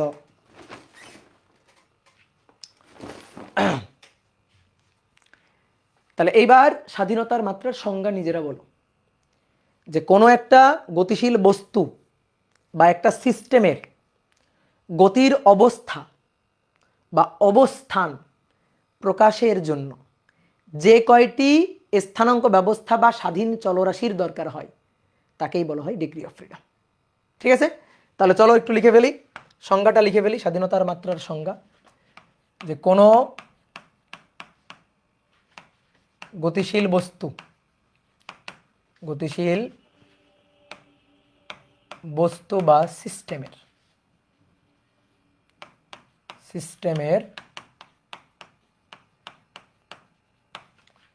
কোনো গতিশীল বস্তু বা সিস্টেমের গতির অবস্থা, গতির অবস্থা, অবস্থা হচ্ছে স্টেট বা অবস্থান, বা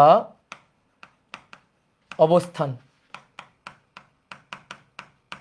বা অবস্থান প্রকাশের জন্য, অবস্থান প্রকাশের জন্য যতগুলো স্বাধীন চলরাশি, যতগুলো স্বাধীন চলরাশি বা স্থানাঙ্ক ব্যবস্থার সাহায্য দরকার হয়, বা স্থানাঙ্ক ব্যবস্থার সাহায্য, স্থানাঙ্ক ব্যবস্থার সাহায্য দরকার, তাকে তাকে স্বাধীনতার মাত্রা বলে। স্বাধীনতার মাত্রা বলে। বুঝতে পেরেছ? ডিওএফ কি এন্ট্রপির মধ্যে আছে? ডিগ্রি অফ ফ্রিডম এন্ট্রপির মধ্যে। এন্ট্রপি কোথায় থাকবে? ডিগ্রি অফ ফ্রিডম তো এই অধ্যায়ের জিনিস, এটা তো তাপগতিবিদ্যা অধ্যায় নেই, এই অধ্যায়ে আছে।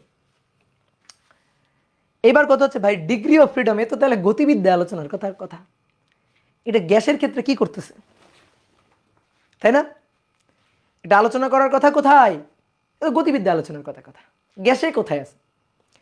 আচ্ছা এবার চিন্তা করো তো, চিন্তা করো, কোনো একটা পাত্রে একটা আদর্শ গ্যাস রাখা আছে, আদর্শ গ্যাসের অণুগুলা ছোটাছুটি করতেছে। তাহলে বলো তো, আদর্শ গ্যাসের অণুর ক্ষেত্রে ডিগ্রি অফ ফ্রিডম কত হওয়া উচিত? গেস করো তো, কত হওয়া উচিত? অবশ্যই এক না। কোনো একটা অণু সবসময় সরল রৈখিক পথে যায় বা একটা নির্দিষ্ট তলে গতিশীল না। তাহলে কেমনভাবে গতিশীল? যে পাত্রের মধ্যে রাখছো গ্যাসের অণুগুলো ওই পাত্রের মধ্যে উড়ে বেড়াইতেছে, ছোটাছুটি করতেছে র্যান্ডম, বিক্ষিপ্তভাবে। তাহলে একটা গ্যাস অণুর ডিগ্রি অফ ফ্রিডম কত হওয়া উচিত? 3 হওয়া উচিত। আপাতত দৃষ্টিতে কত হওয়া উচিত? 3। তো গ্যাসের অণুর ডিগ্রি অফ ফ্রিডম 3 থেকে শুরু, আসলে 3 থেকে শুরু। গ্যাসের অণুর ডিগ্রি অফ ফ্রিডম 5 হয়, 6 হয়, 7 হয়। ঠিক আছে, শুরু কত থেকে? শুরু হচ্ছে 3 থেকে। তো আমরা এই গ্যাস অণুর ডিগ্রি অফ ফ্রিডমটা বের করতে চাই। ঠিক আছে, গ্যাসের অণুর ডিগ্রি অফ ফ্রিডমটা আমরা বের করতে চাই। তাহলে আসো এবার গ্যাস অণুর ডিগ্রি অফ ফ্রিডম আমরা বের করব। ডিগ্রি অফ ফ্রিডম ডিওএফ 3 প্রকার হয়। একটা হচ্ছে রৈখিক গতির জন্য যে ডিগ্রি অফ ফ্রিডম, সেটা হচ্ছে রৈখিক স্বাধীনতার মাত্রা। আর একটা হচ্ছে আবর্ত বা ঘূর্ণন গতির জন্য স্বাধীনতার মাত্রা। আর একটা হচ্ছে স্পন্দন বা কম্পন, তার জন্য স্বাধীনতার মাত্রা। তাহলে এই যে 3 ধরনের স্বাধীনতার মাত্রা হয়। তাহলে আসো একটা একটা করে একটু আলোচনা করি। রৈখিক ডিগ্রি অফ ফ্রিডম, রৈখিক ডিগ্রি অফ ফ্রিডম।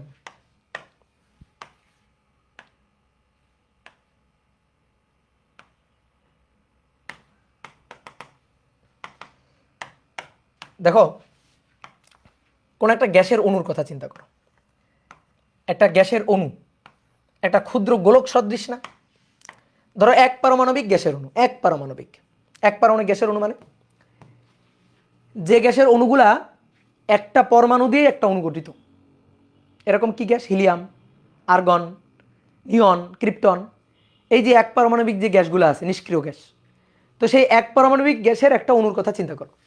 তাহলে একটা অণু একটা পরমাণু দিয়েই গঠিত, একটা অণু একটা পরমাণু দিয়েই গঠিত। এই যে এটাই একটা পরমাণু, এটাই গ্যাসের একটা অণু।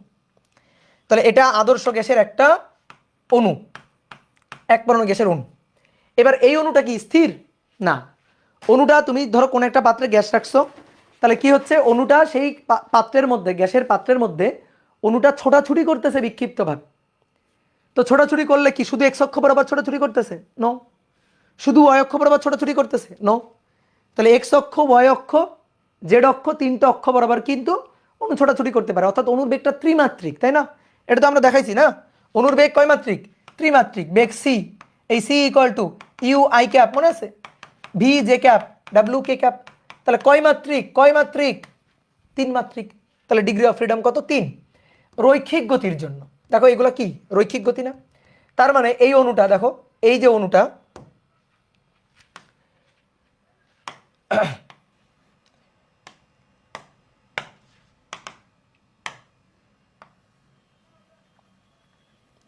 এই যে অণুটা, এই অণুটা বোর্ডে থাকো সবাই, অণুটা এখানে আছে।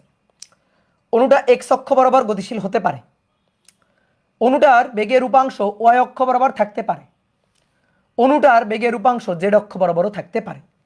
তিনটা অক্ষ বরাবরই অণুর বেগের উপাংশ থাকতে পারে। অণুটা চাইলে তিনটা অক্ষ বরাবর যে কোনো অক্ষ বরাবর দৌড় দিতে পারে, পারে না? যে কোনো অক্ষ বরাবর দৌড় দিতে পারে। তাহলে তার এক্স অক্ষ বরাবর বেগ থাকতে পারে, ধর এটাকে ভি এক্স বললাম। ওয়াই অক্ষ বরাবর বেগ থাকতে পারে, ভি ওয়াই বেগের উপাংশ। জেড অক্ষ বরাবর বেগ থাকতে পারে, ভি জেড। তিনটা অক্ষ বরাবরই বেগ থাকতে পারে, কি তাই তো? তাহলে তিনটা অক্ষ বরাবর বেগ থাকলে তার ডিগ্রি অফ ফ্রিডম হবে 3, রৈখিক ডিগ্রি অফ ফ্রিডম। এই যে একটা মাত্রা, দুইটা মাত্রা, তিনটা মাত্রা, তাহলে ডিগ্রি অফ ফ্রিডম বা স্বাধীনতার মাত্রা হবে 3। তাহলে এই ক্ষেত্রে এই যে রৈখিক স্বাধীনতার মাত্রা, রৈখিক স্বাধীনতার মাত্রা, স্বাধীনতার মাত্রা এই যেটা হচ্ছে 3। ঠিক আছে? এবার একটু শোনো, বোর্ডে দেখো, দেখো তিনটা মাত্রায়, তিনটা ডিগ্রি অফ ফ্রিডমের জন্য তিনটা মাত্রায় বেগের উপাংশ থাকার কারণে তার গতিশক্তি কিন্তু 3 অক্ষ বরাবর। তার গতিশক্তি 3 অক্ষ বরাবর। যদি এক্স অক্ষ বরাবর বেগের কারণে আমরা গতিশক্তি চিন্তা করি, তাহলে E X that is half M V X square. Y অক্ষ বরাবর যদি চিন্তা করি তাহলে E Y half M V Y square. Z অক্ষ বরাবর E Z half M V Z এর স্কোয়ার। কি বোঝা গেছে? দেখো তিনটা মাত্রায় গতিশক্তি, তাহলে 1 2 3, তিনটা মাত্রায় গতিশক্তি ডিগ্রি অফ ফ্রিডম 3, রৈখিক ডিগ্রি অফ ফ্রিডম 3। এইবার আসো ঘূর্ণন বা আবর্ত ডিগ্রি অফ ফ্রিডম। ঘূর্ণন বা আবর্তন, আবর্তনের জন্য ডিগ্রি অফ ফ্রিডম, এটাও 3টা ডিগ্রি অফ ফ্রিডম, এটাও 3টা। 3টা অক্ষ, এক্স অক্ষ, ওয়াই অক্ষ আর জেড অক্ষ, 3টা অক্ষ। এবার মনে করো কোনো একটা গ্যাসের অণু সে ঘুরতে পারে, আবর্তন করতে পারে। ঘুরতে গেলে একটা নিয়ম আছে, একা একা ঘোরা যায় না। যেমন এই একা ছিল, একা একা ঘোরা যায় না। ঘুরতে গেলে কারো হাত ধরে ঘুরতে হয়, জোড়া লাগে, জোড়া ছাড়া ঘোরা যাবে না। এই যে এইটা ঘুরতে পারে না একা, আমার মতো জোড়া নাই। কিন্তু ঘুরতে গেলে যদি ঘুরতে হয় তাহলে জোড়া লাগবে আর কি। তো দ্বিপারমাণবিক গ্যাসের জোড়া আছে, দ্বিপারমাণবিক গ্যাসের জোড়া আছে। যেমন ধরো অক্সিজেন গ্যাস, অক্সিজেনের গ্যাসের ক্ষেত্রে একটা পরমাণু দিয়ে কিন্তু একটা অণু গঠিত না। একটা পরমাণু দিয়ে কি একটা অণু গঠিত না? কয়টা পরমাণু দিয়ে? 2টা পরমাণু দিয়ে। তাহলে 2টা পরমাণু দিয়ে, এই একটা পরমাণু, এই একটা অ্যাটম অক্সিজেন অ্যাটম, এই একটা অক্সিজেন অ্যাটম, এই যে 2টা অক্সিজেন অ্যাটম দিয়েই একটা অণু গঠিত। তাহলে কি হচ্ছে চিন্তা করো, একটা সরল রেখা, একটা লাঠি, সরু একটা লাঠি, এই লাঠির মাথায় 2টা গোলক, এখানে একটা গোলক আর এইখানে একটা গোলক আছে। তাহলে একটা সরল রেখা, একটা সরল রৈখিক লাঠি, সেই লাঠি বা কাঠির মাথায় 2 মাথায় 2টা গোলক আছে। তাহলে এরা ঘুরতে পারে, এই যে দেখো এইভাবে ঘুরতে পারবে। এরা তখন ঘুরতে পারবে, কোনো একটা অক্ষকে কেন্দ্র করে মাঝখানে একটা অক্ষ ধরে এই অক্ষের চারপাশে ঘুরতে পারবে। তাহলে আমি একটু সেটা এঁকে দেখাই। দেখো আমি একটু সেটা এঁকে দেখাই। ধরো এই যে এটা একটা অ্যাটম আর এই হচ্ছে একটা অ্যাটম, এই দুইটা অ্যাটম বন্ধনে আবদ্ধ আছে, দুইটা অ্যাটম বন্ধনে আবদ্ধ আছে। তাহলে এই দুইটা অ্যাটম ওয়াই অক্ষের চারপাশে ঘুরতে পারে, আবর্তন করতে পারে ওয়াই অক্ষের চারপাশে। এই দুইটা অ্যাটম এক্স অক্ষের চারপাশে এটা আবর্তন করতে পারে। এই দুইটা অ্যাটম জেড অক্ষের চারপাশে আবর্তন করতে পারে, ঠিক আছে, পারে। তাহলে তিনটা অক্ষ বরাবর আবর্তিত হতে পারে। তাহলে ধরো এই যে একটা দ্বিপরমাণু গ্যাসের অণু এক্স অক্ষের চারপাশে ঘুরবে, এই যে এক্স অক্ষের চারপাশে এভাবে ঘুরবে। তারপরে একটা দ্বিপরমাণু গ্যাসের অণু সেটা ওয়াই অক্ষের চারপাশে এই যে ভন ভন ভন ভন করে হাত ধরে ঘুরবে। ধরো ওয়াই অক্ষ হচ্ছে খুঁটি, এই যে দুইজন হাত ধরে ওয়াই অক্ষের চারপাশে ঘুরতে পারে। তারপরে জেড অক্ষের চারপাশেও ঘুরতে পারে, জেড অক্ষের চারপাশে ঘুরতে পারে যদি এভাবে থাকে। ধরো এই একটা অ্যাটম, এই একটা অ্যাটম, দুইটা অ্যাটম মিলে এই যে অণু গঠিত হয়েছে, দুইটা পরমাণু মিলে। তাহলে এটা জেড অক্ষের চারপাশে, এই যে জেড অক্ষের চারপাশে জেড অক্ষ ধরে এই খুঁটির চারপাশে ঘুরতে পারে। তাহলে তিনটে অক্ষ বরাবর এর ঘূর্ণন গতি থাকতে পারে। এই তিনটে অক্ষ বরাবর ঘূর্ণন গতির কারণে, তিনটে অক্ষ বরাবর ঘূর্ণন গতির কারণে ধরো এটাকে আমরা ওমেগা 1 বললাম, এটাকে ওমেগা 2 বললাম, এটাকে ওমেগা 3 বললাম আর কি, ঠিক আছে, বা জড়তার ভ্রামক বলতে পারো। এক্স অক্ষের চারপাশে যখন ঘুরবে তখন জড়তার ভ্রামক, ঘুরলে কি ঘুরলে পরে কি লাগে, জড়তার ভ্রামক। এই পড়ছো নিউটনের বলবিদ্যা অধ্যায় পড়ছো এখনো? জড়তার ভ্রামক পড়ছো? হাই হাই, জড়তার ভ্রামক পড়ো নাই? High high. আচ্ছা পড়বা, জড়তার ভ্রামক কিছু একটা I1, এটা জড়তার ভ্রামক I2, এটা জড়তার ভ্রামক I3, ঠিক আছে, এই দু একদিন মধ্যে পড়বা জড়তার ভ্রামক। তাহলে এবার দেখো তিনটা ঘূর্ণন গতি আছে, তিনটা অক্ষর চারপাশে ঘুরতে পারে ঘূর্ণন গতি, তার জন্য আবর্ত ডিগ্রি অফ ফ্রিডম, আবর্ত বা ঘূর্ণন, ঘূর্ণন গতির ডিগ্রি অফ ফ্রিডম, স্বাধীনতার মাত্রা, স্বাধীনতার মাত্রা 3। এবং এখানেও তিনটা অক্ষ বরাবর ঘূর্ণন গতি শক্তি আছে। ভাই রৈখিক গতি শক্তি কি হাফ এম ভি স্কয়ার না? তোমরা নিউটনের বলবিদ্যা চ্যাপ্টারে পড়বা। এম এর জায়গা দখল করবে আই, জড়তার ভ্রামক, ভি এর জায়গা দখল করবে ওমেগা, ওমেগা স্কয়ার, ঠিক আছে, ওমেগা হচ্ছে কৌণিক বেগ। তাহলে ভি এর জায়গা দখল করবে ওমেগা, এম এর জায়গা দখল করবে আই, ঠিক আছে। তাহলে এই ক্ষেত্রে শক্তি জাস্ট আমরা লিখে রাখতেছি নিয়ম রক্ষার জন্য, বুঝছো, তো আমার মাথা ঘামাইতে হবে না তো। তাহলে এক্স অক্ষ বরাবর ঘূর্ণন গতির জন্য half I1 omega 1 square, Y অক্ষের জন্য হাফ I2 ওমেগা 2 স্কয়ার, আর জেড অক্ষের জন্য হাফ I3 ওমেগা 3 স্কয়ার। দেখো আমরা তো ছোট মানুষ ছিলাম, আগে 9-10-এ আমরা রৈখিক গতি নিয়ে আলোচনা করছি, হাফ এম ভি স্কয়ার, কিন্তু রৈখিক গতির পাশাপাশি একটু ঘূর্ণন গতিও হয়। তো ঘূর্ণন গতির ক্ষেত্রে গতিশক্তির সূত্র কি? ঘূর্ণন গতির ক্ষেত্রে গতিশক্তির সূত্র হচ্ছে half I omega square. M এর জায়গা দখল করবে আই, আর ভি এর জায়গা দখল করবে কৌণিক বেগ ওমেগা, বুঝছো, ক্লিয়ার? এইবার আসো কম্পন বা স্পন্দন, কম্পন ময় পয় না,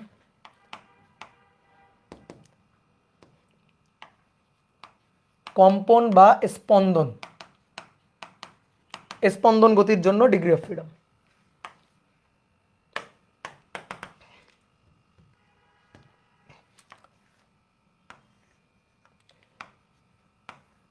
দেখো এই যে দুইটা পরমাণু, একটা একটা, এই যে দুইটা পরমাণু, এটা দিয়ে ধরো একটা অণু গঠিত হয়েছে। এবার টেম্পারেচারের উপর ডিপেন্ড করে তাপমাত্রা, বিশেষ করে তাপমাত্রা, এটা যদি বাড়ে কমে তাহলে দেখা যায় এই অণুগুলা স্পন্দিত হতে থাকে, এভাবে স্পন্দিত হতে থাকে। মানে চিন্তা করো এদের মাঝখানে এরকম একটা স্প্রিং এর মতো কিছু একটা আছে, তো এভাবে স্প্রিং এর মতো এভাবে স্পন্দিত হতে থাকে অণুগুলা টেম্পারেচারের কারণে। তাহলে এরকম এই স্পন্দন গতিও থাকে, তাহলে অণুগুলার মধ্যে স্পন্দন গতিও থাকে, ঠিক আছে, থাকতেই হবে এমন কোনো কথা নেই, থাকে। রৈখিক গতি থাকে, আবর্তন গতি থাকে, আর একটা গতি থাকে, সেটা হচ্ছে স্পন্দন গতি।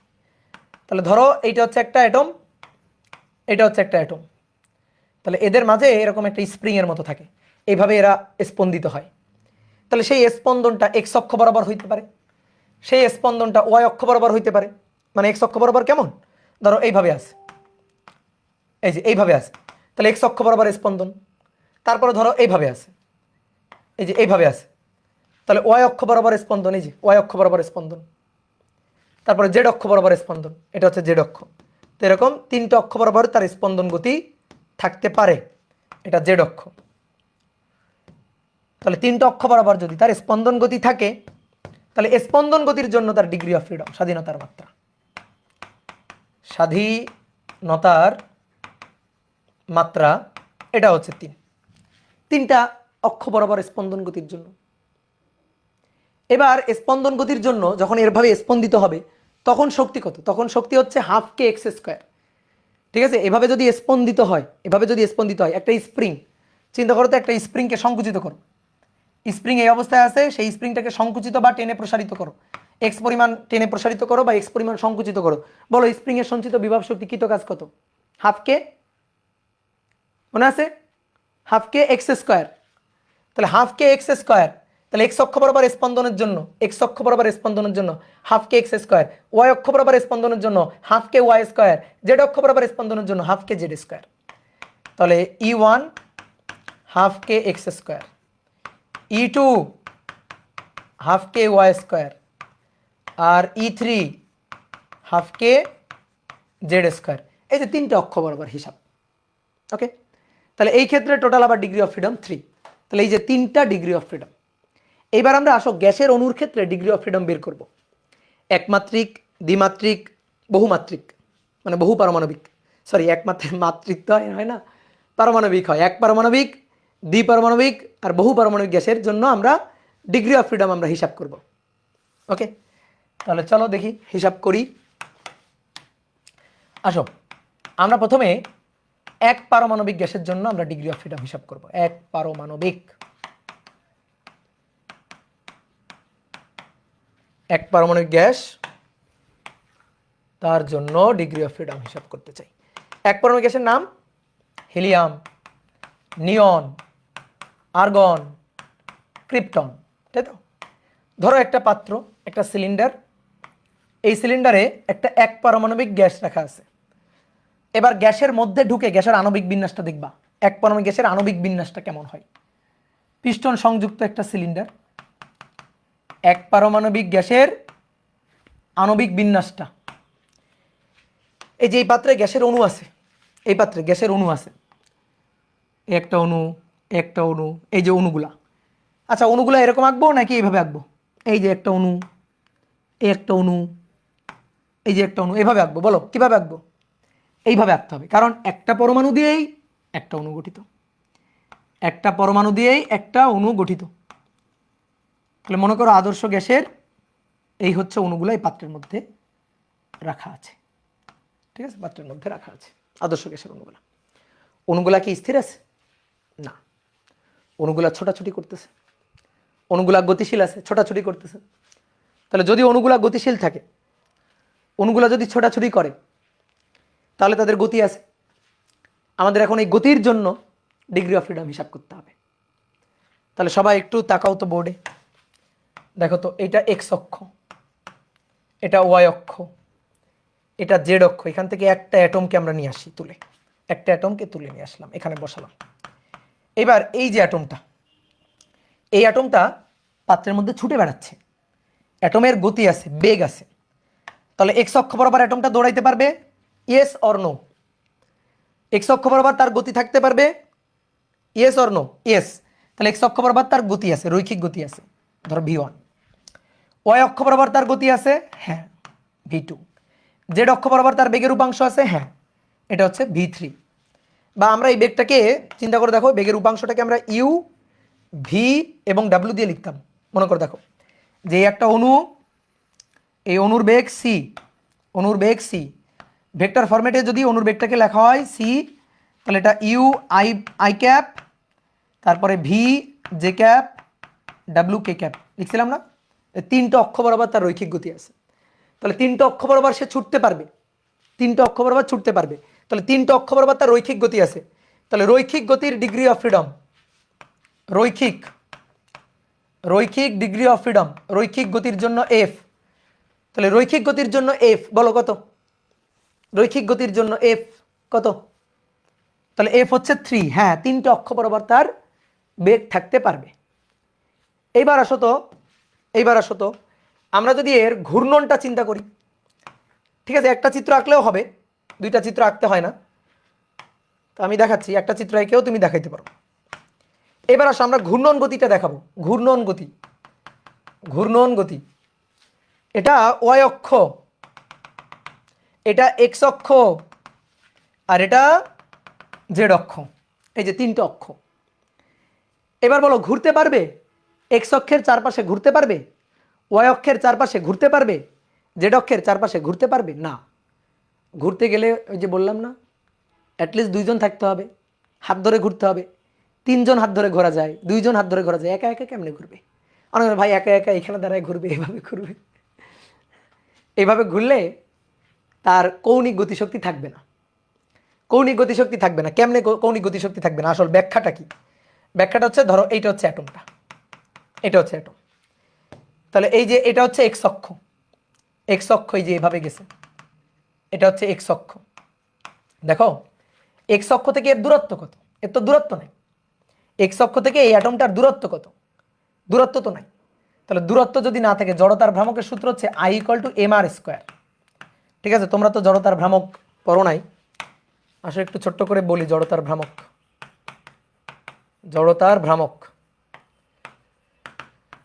ভ্রামক হচ্ছে, ধরো এটা হচ্ছে একটা অক্ষ, এই অক্ষের চারপাশে একটা বস্তু ঘুরবে।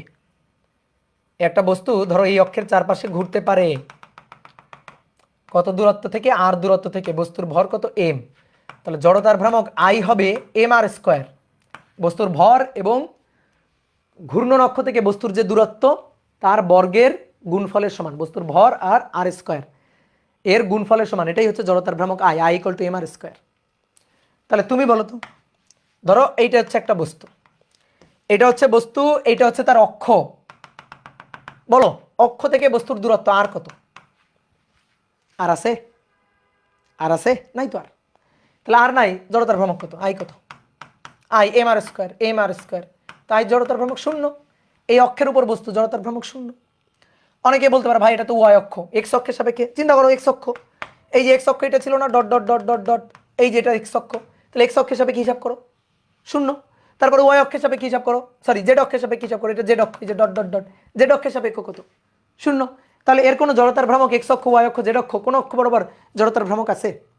জড়তার ভ্রামক তো নাই। অনেকে বলতে ভাই অ্যাটমটাকে যদি আমরা এখানে চিন্তা করতাম, ধরেন অ্যাটমটা এখানে আছে, এইটা হচ্ছে ওয়াই অক্ষ, এইটা হচ্ছে এক্স অক্ষ, এটা হচ্ছে এক্স অক্ষ, আর এইটা হচ্ছে জেড অক্ষ, তখন তো ভাই থাকতো। শোনো, চিন্তা মানে এরকম তুমি চিন্তা করলে হবে না। আমরা অ্যাটমটা যেখানে আছে, এই যে অ্যাটমটা যেখানে আছে, আমরা সেখানেই অক্ষটা ভাববো। অ্যাটমটা যেখানে আছে সেখানে, ধরো অ্যাটম ওইখানে থাকুক, সমস্যা নেই, আমরা অক্ষ ভাববো এইভাবে। এই যে এটা হচ্ছে অক্ষ, নাও, বুঝলা? ঠিক আছে, অক্ষ তুমি চিন্তা করবা যে অক্ষ 10 কিলোমিটার দূরে, এরকম হবে? হবে না। তাহলে অ্যাটম যেখানে থাকুক, ধরো এই যে আমাদের 3টে অক্ষ, এই দেখো এক্স অক্ষ, ওয়াই অক্ষ, জেড অক্ষ, যে ভাই এই যে অ্যাটম আছে, তাহলে ওয়াই অক্ষ থেকে তো তার দূরত্ব আছে, এক্স অক্ষ থেকে তো তার দূরত্ব আছে। এই যে অ্যাটমের এইখানে নিয়ে বসাও, এই এবার দেখো তো দূরত্ব কই আছে। তাহলে অণুটা যেখানে থাকবে ওইখানেই অক্ষ বানাই ফেলতে হবে, 3টে অক্ষ। ঠিক আছে, 3টে অক্ষ ওইখানেই বানাই ফেলতে হবে। অণুটা যেখানে থাকবে ওখানে 3টে অক্ষ বানাই ফেলতে হবে। তাহলে জড়তার ভ্রামক নাই তো, 3টে অক্ষ বরাবর জড়তার ভ্রামক কত হচ্ছে? 0 হচ্ছে জড়তার ভ্রামক। 3টে অক্ষ বরাবরই জড়তার ভ্রামক 0 হয়ে যাচ্ছে। তাহলে যেহেতু জড়তার ভ্রামক নাই, এই যে এই পাশে আসো, যেহেতু জড়তার ভ্রামক নাই, এক্স অক্ষের সাপেক্ষে তার জড়তার ভ্রামক I1 নাই, 0। ওয়াই অক্ষের সাপেক্ষে জড়তার ভ্রামক I2 নাই, 0। জেড অক্ষের সাপেক্ষে জড়তার ভ্রামক I3 নাই, 0। তাহলে এক্স অক্ষের চারপাশে কি ঘুরতে পারে? এক্স অক্ষের চারপাশে ঘূর্ণন গতি থাকে না। ঘুরতে পারে, ঘুরুক, কিন্তু ঘূর্ণন গতি থাকে না, ঘূর্ণন গতিশক্তি থাকে না। ওয়াই অক্ষের চারপাশে নাই, জেড অক্ষের চারপাশে নাই। তাহলে এর কৌণিক গতির জন্য বা আবর্ত ডিগ্রি অফ ফ্রিডম, আবর্ত স্বাধীনতার মাত্রা, স্বাধীনতার মাত্রা 0। ঠিক আছে, এটা 0। তাহলে রৈখিক F3 আবর্ত বা ঘূর্ণন তার F0। আর শোনো, স্পন্দনটা থাকে না, একটা তো একটা অ্যাটম আছে, আর একটা অ্যাটম থাকলে না একটা স্পন্দিত হইতে পারতো। তো শোনো, স্পন্দনটা থাকে শুধুমাত্র ওই যে তাপমাত্রা বাড়ানো কমানো হইলে স্পন্দনের কিছু ব্যাপার স্যাপার থাকে। তো আপাতত স্পন্দনের কথা আমাদের চিন্তাই করতে হবে না, আমরা ছোট মানুষ তো। তো এই স্পন্দনের কথা, স্পন্দনের ক্ষেত্রে ডিগ্রি অফ ফ্রিডম ওটা আমাদের চিন্তাই করতে হবে না। তাহলে রৈখিক কয়টা? 3টা। আবর্ত কয়টা? 0টা। তাহলে মোট ডিগ্রি অফ ফ্রিডম, মোট স্বাধীনতার মাত্রা, মোট স্বাধীনতার মাত্রা NF দিয়ে লিখতে পারো অথবা শুধু F দিয়েও লিখতে পারো। কত? 3। তাহলে এবার বলো এক পারমাণবিক গ্যাসের ডিগ্রি অফ ফ্রিডম কত? 3। এক পারমাণবিক গ্যাসের ডিগ্রি অফ ফ্রিডম কত? 3। ক্রিপ্টন, নিয়ন, আর্গন, ঠিক আছে, এদের হিলিয়াম, এদের ডিগ্রি অফ ফ্রিডম 3। এবার আসো তো দ্বিপারমাণবিক গ্যাসের জন্য ডিগ্রি অফ ফ্রিডম। দ্বিপারমাণবিক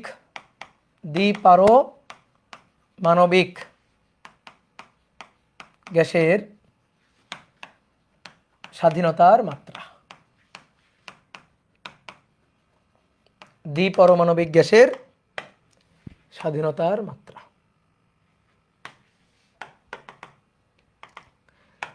তো ধরো কোনো একটা পাত্র, এই পাত্রে একটা আদর্শ দ্বিপারমাণবিক গ্যাস রাখা আছে পিস্টন সংযুক্ত করে, রাখা আছে।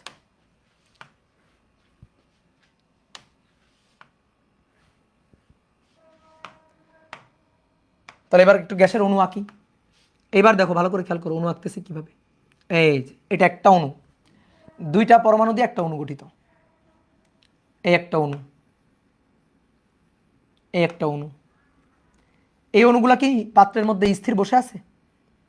না, এই অণুগুলা পাত্রের মধ্যে স্থির বসে নাই, ছোটাছুটি করতেছে।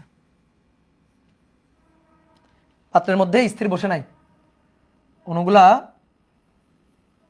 ছোটাছুটি করতেছে, ঠিক আছে, গতিশীল আছে।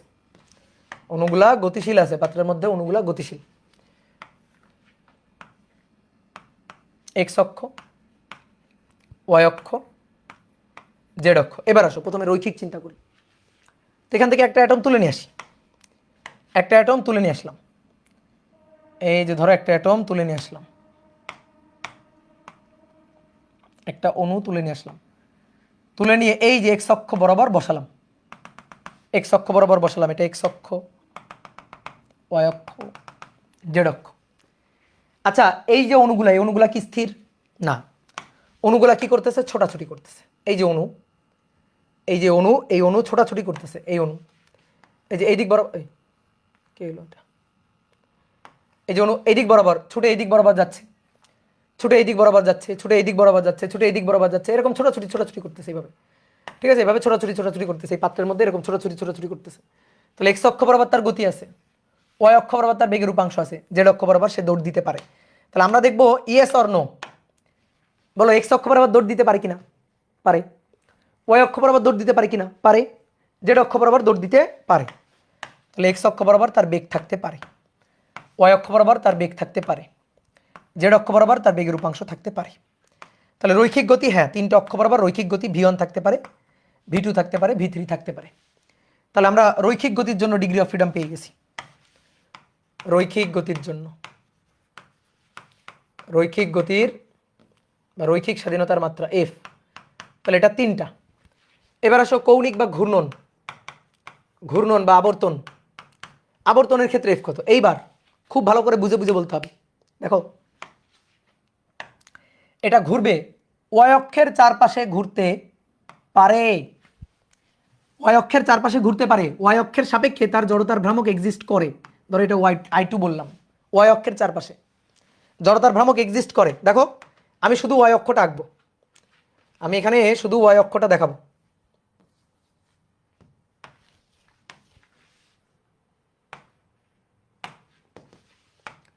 এই যে এইটা হচ্ছে ওয়াই অক্ষ, এটা ওয়াই অক্ষ। তাহলে এই যে অণুটা, দ্বিপারমাণবিক গ্যাসের অণুটা, এই যে অণুটা এভাবে আছে। তাহলে দেখো ওয়াই অক্ষ থেকে তার দূরত্ব আছে, এই যে দূরত্ব আছে, এই যে দূরত্ব আছে, এই দূরত্বগুলো কি শূন্য? না, তাহলে জড়তার ভ্রামক আছে, I2 এক্সিস্ট করে, I2 mr square mr square. তাহলে I2 থাকবে, এর ভর এবং দূরত্বের বর্গ, এর ভর এবং দূরত্বের বর্গ আছে, তাহলে এর জড়তার ভ্রামক আছে। তাহলে জড়তার ভ্রামক আছে। এবার এ যদি ঘুরে, ধরো ওমেগা বেগ নিয়ে ঘুরতেছে, এভাবে ঘুরতেছে ওয়াই অক্ষের চারপাশে, তাহলে ওয়াই অক্ষ বরাবর তার আবর্তন গতি আছে, ওয়াই অক্ষ বরাবর আছে, তাহলে ওয়াই অক্ষ বরাবর, হ্যাঁ, তাহলে ওয়াই অক্ষ বরাবর ঘুরতে পারবে, ইয়েস। এইবার আসো দেখি জেড অক্ষ বরাবর ঘুরতে পারে কিনা। এই যে জেড অক্ষ বরাবর ঘুরতে পারবে কিনা, হ্যাঁ, জেড অক্ষ বরাবরও ঘুরতে পারবে, কারণ দেখো এইটা হচ্ছে জেড অক্ষ থেকে দূরত্ব, জেড অক্ষ থেকে দূরত্ব আছে, দরকার আমি আলাদা করে বুঝাই দিচ্ছি। তাহলে ওয়াই অক্ষ বরাবরও ঘুরতে পারবে, জেড অক্ষ বরাবর ঘুরতে পারবে। এবার আসো জেড অক্ষ বরাবর আলাদা করে যদি বুঝি, এটা ছিল আমাদের জেড অক্ষ।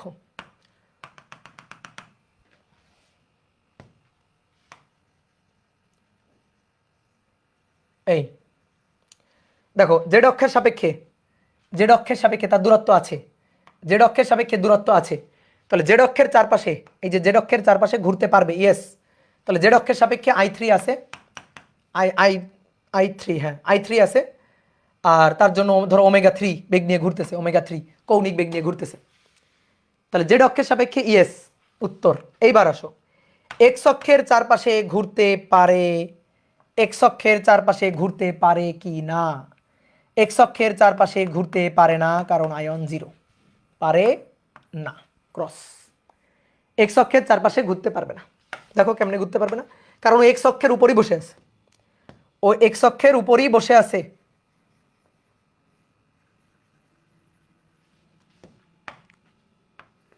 এক্স অক্ষ, এই যে, তাহলে এক্স অক্ষ থেকে, এই যে এক্স অক্ষ, তার থেকে এর দূরত্ব কত, 0, এক্স অক্ষ থেকে এর দূরত্ব কত, 0, তাহলে এক্স অক্ষের চারপাশে যে ঘুরবে, জড়তার ভ্রামকই তো নাই, আয়ন তো 0, তাহলে এক্স অক্ষের চারপাশে ঘুরতে পারবে না।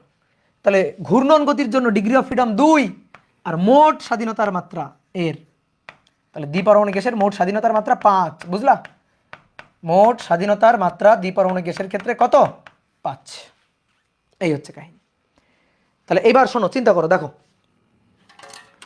এই যে এই কলমটা, দেখো এই কলমটার এই যে তোমাদের দিকে হচ্ছে জেড অক্ষ, এই যে আমার এই আঙুলটা, এটা হচ্ছে জেড অক্ষ, দেখো জেড অক্ষের চারপাশে ঘুরতে পারে, এই যে জেড অক্ষের চারপাশে, চিন্তা করো কলমের এই মাথায় একটা বস্তু আছে, এই মাথায় একটা বস্তু আছে, তাহলে এইটা হচ্ছে জেড অক্ষ, এই যে জেড অক্ষ, তোমাদের দিকে আঙুলটা জেড অক্ষ, এই যে জেড অক্ষের চারপাশে ঘুরতে পারে, একটা দূরত্ব আছে, জেড অক্ষের চারপাশে ঘুরতে পারবে, দূরত্ব আছে, দেখো জেড অক্ষের চারপাশে ঘুরতেছে, এটা যেটা হচ্ছে জেড অক্ষের চারপাশে ঘূর্ণন। কি ক্লিয়ার? এইবার আসো ওয়াই অক্ষ উপরের দিকে, এই যে উপরের দিকে ওয়াই অক্ষ, ওয়াই, এই যে ওয়াই অক্ষের চারপাশে ঘূর্ণন, হ্যাঁ হয়, এই যে ওয়াই অক্ষের চারপাশে এই যে ঘুরতে পারে, এটা ওয়াই অক্ষের চারপাশে ঘুরতে পারবে, দূরত্ব আছে। কিন্তু এবার আসো এক্স অক্ষ হচ্ছে এইটা হচ্ছে এক্স অক্ষ, এই যে এটাই হচ্ছে এক্স অক্ষ।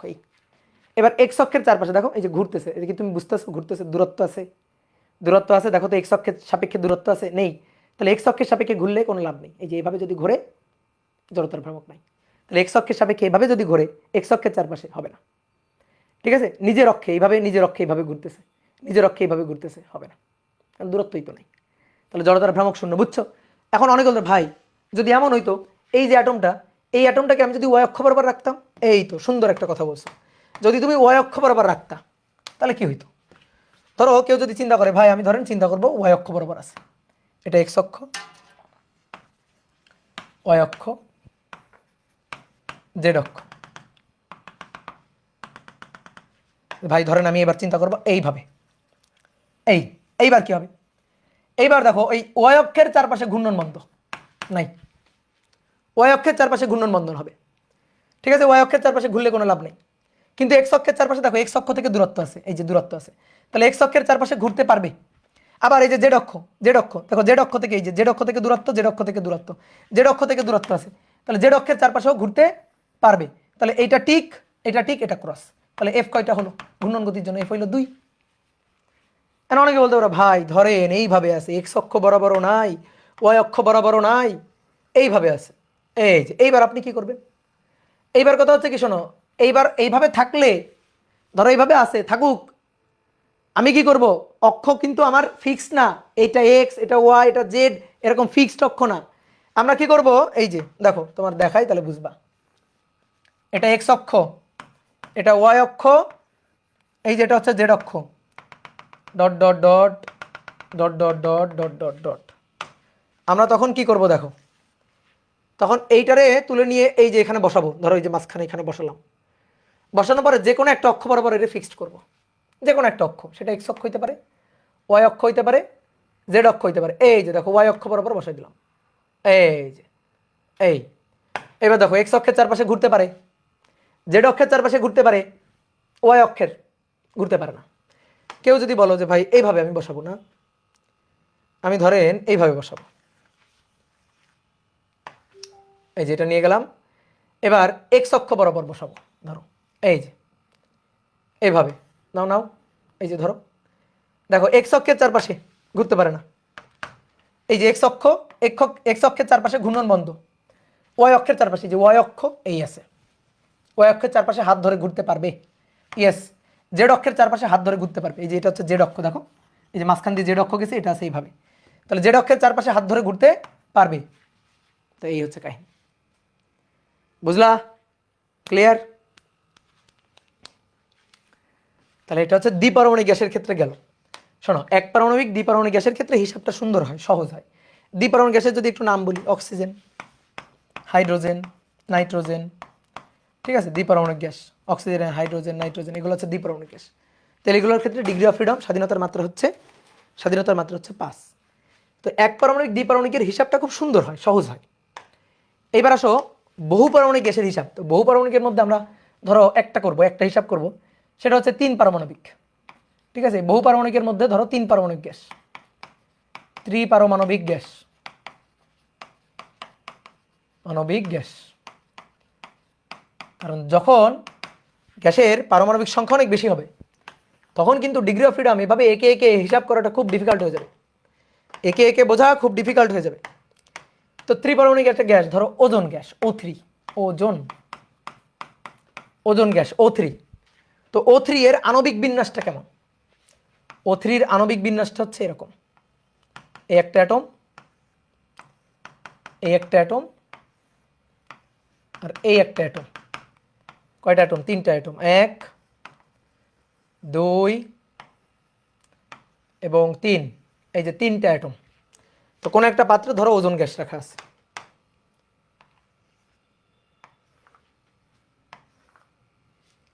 আচ্ছা পাত্র দরকার নেই আকার।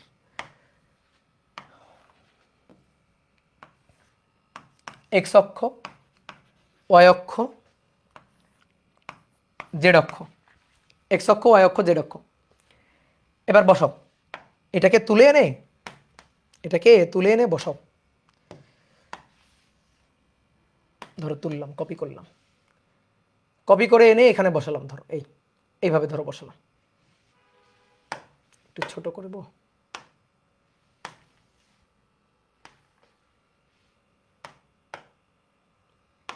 ভাই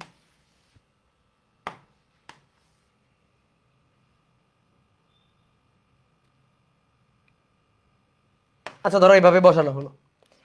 এবার আসো, এটা এক্স অক্ষ বরাবর দৌড় দিতে পারে, বেগ থাকতে পারে। ওয়াই অক্ষ বরাবর দৌড় দিতে পারে, পুরোটা ধরে ওয়াই অক্ষ বরাবর দৌড় দিল, বেগ থাকতে পারে। জেড অক্ষ বরাবর দৌড় দিতে পারে, জেড অক্ষ বরাবর দৌড় দিতে পারে, তাহলে জেড অক্ষ বরাবরও বেগ থাকতে পারে, V3 থাকতে পারে। তাহলে রৈখিক ডিগ্রি অফ ফ্রিডম F কত? 3। রৈখিক ডিগ্রি অফ ফ্রিডম F কত? F হচ্ছে 3, বুঝলা? এইবার দেখো, এবার কৌণিক গতির ক্ষেত্রেও ডিগ্রি অফ ফ্রিডম হবে 3, কারণ 3টে অক্ষ বরাবরের জড়তার ভ্রামক হিসাব করা যাবে। দেখো যদি এক্স অক্ষের সাপেক্ষে হিসাব করি, তুমি আমাকে বলো ভাই, তাকাও সবাই তাকাও, এটা এক্স অক্ষ, তাহলে বলো এক্স অক্ষের সাপেক্ষে এর দূরত্ব কত? 0, জড়তার ভ্রামক নাই, এর নাই। এক্স অক্ষের সাপেক্ষে এর জড়তার ভ্রামক কত? এক্স অক্ষের সাপেক্ষে 0 নাই, কিন্তু এক্স অক্ষের সাপেক্ষে এর তো একটা দূরত্ব আছে, এর তো আছে নাকি? তাহলে টোটাল জড়তার ভ্রামক হবে এর আর এর 3টা যোগ করে, এর 0, কিন্তু এর তো আছে, এ তো এক্স অক্ষ থেকে এই যে একটা দূরত্বে আছে, তাহলে এর তো জড়তার ভ্রামক আছে। তাহলে এক্স অক্ষের চারপাশে যদি ঘোরে, তাহলে এইটা আর এইটা এক্স অক্ষের উপর থাকবে, দেখো এটা এক্স অক্ষ। তাহলে এই একটা অ্যাটম, এটা একটা পরমাণু, এটা একটা পরমাণু, আর এইটা একটা পরমাণু। তাহলে এইটা আর এইটা এক্স অক্ষের উপর থাকবে, কিন্তু এক্স অক্ষের চারপাশে যদি ঘোরে তাহলে এ তো ঘুরতে পারবে, এই যে এই অ্যাটমটা তো ঘুরতে পারবে, এইভাবে তো ঘুরতে পারবে এক্স অক্ষের চারপাশে। তাহলে ঘূর্ণন গতি আছে, এক্স অক্ষের চারপাশে ঘোরা সম্ভব। তাহলে এক্স অক্ষের চারপাশে জড়তার ভ্রামক, আয়ন এবার জিরো না, আয়ন আছে, তাহলে এক্স অক্ষের চারপাশে ঘূর্ণন গতি সম্ভব, তাহলে রৈখিক গতি আছে, ঘূর্ণন গতিও আছে। ওকে, এবার আসো ওয়াই অক্ষের চারপাশে বুঝাই দিতে হবে, আর ওয়াই অক্ষের চারপাশে যে ঘুরতে পারবে এর জন্য জিরো দাদা। আচ্ছা দেখো এবার ওয়াই অক্ষের জন্য এর, তাহলে এর জড়তার ভ্রামক শূন্য, এ ওয়াই অক্ষের উপর, কিন্তু এ ওয়াই অক্ষ থেকে একটা দূরে আছে, তাহলে ওয়াই অক্ষের চারপাশে এ ঘুরতে পারবে, এও তাই ওয়াই অক্ষের চারপাশে এইভাবে ঘুরতে পারবে, এটা ওয়াই অক্ষ, তার চারপাশে ভন ভন ভন ভন করে ঘুরতে পারবে। ঠিক আছে, তাহলে ওয়াই অক্ষের চারপাশে ঘূর্ণন গতি সম্ভব, ওয়াই অক্ষ এটা, এটা ওয়াই অক্ষ,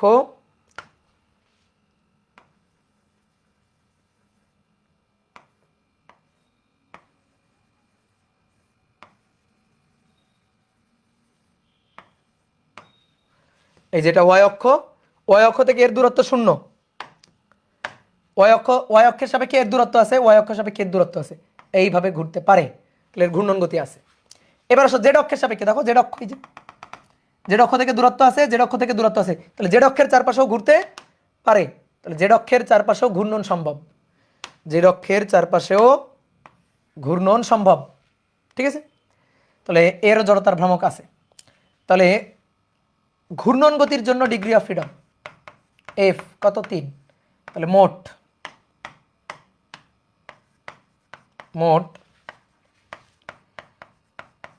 স্বাধীনতার মাত্রা এনএফ 6 বা এফ 6, তাহলে ওজনের জন্য ডিগ্রি অফ ফ্রিডম হচ্ছে 6, বুঝলা? এইবার শোনো, আর আমরা চিত্র একে আর আমরা দেখতে চাই না, আমাদের যথেষ্ট হয়েছে, আমরা ছোট মানুষ, সেই হিসাবে আমরা যথেষ্ট করে ফেলছি, এটাই তাই মানুষ করে না, এগুলাই তাই বুঝতে চায় না, তো তারপরেও আমরা অনেক বুঝে ফেলছি। এবার শোনো, ডিগ্রি অফ ফ্রিডম বের করার একটা চালাকি বুদ্ধি আছে, একটা খুব সুন্দর একটা চালাকি বুদ্ধি আছে। ডিগ্রি অফ ফ্রিডম বের করার একটা সুন্দর সূত্র আছে, লিখো, তাহলে হেডিং লিখো, খুবই সহজে স্বাধীনতার মাত্রা নির্ণয়, খুবই সহজে গ্যাস অণুর স্বাধীনতার মাত্রা নির্ণয়, স্বাধীনতার মাত্রা নির্ণয়, খুবই সহজে গ্যাস অণুর স্বাধীনতার মাত্রা নির্ণয়। কিভাবে? একটা সূত্র হচ্ছে এনএফ বা এফ, এটা equal to 3x minus Y. ঠিক আছে, এক্স কি? এক্স হচ্ছে কতগুলো কণা, কতগুলো কণা দ্বারা অনুগঠিত, কতগুলো কণা বা পরমাণু বলতে পারো, পরমাণু দ্বারা অনুগঠিত। আর ওয়াই এর পরিচয় কি? ওয়াই হচ্ছে সম্পর্ক বা বন্ধন বা অন্যয়, এটার সংখ্যা হচ্ছে ওয়াই। ঠিক আছে, সম্পর্কের সংখ্যা, বন্ধন সংখ্যা কয়টা, তো এই সূত্রটা মাথায় রাখলে আমাদের কাজ হয়ে যাবে। তাহলে আসো আমরা কয়েকটা গ্যাসের জন্য হিসাব করি, তাহলে আগের পৃষ্ঠায় আমরা ফেরত যাব। এক পারমাণবিক, দ্বিপারমাণবিক, বহু পারমাণবিক। প্রথমে আসো এক পারমাণবিক, সূত্র দিয়ে হিসাব। এবার সূত্র দিয়ে হিসাব একটা আলাদা কালি দিয়ে লিখি।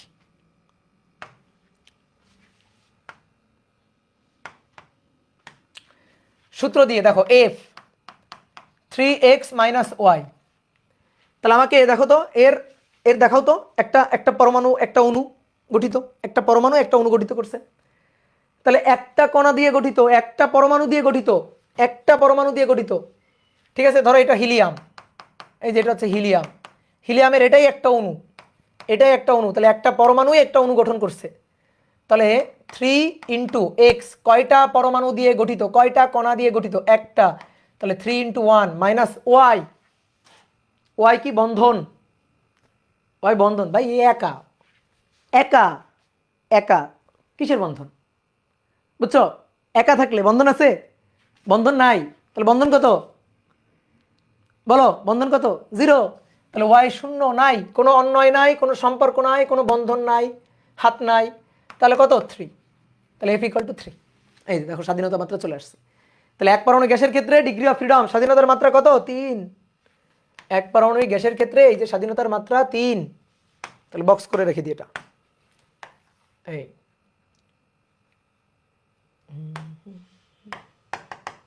ওকে, এবার আসো দ্বিপারমাণবিক গ্যাস।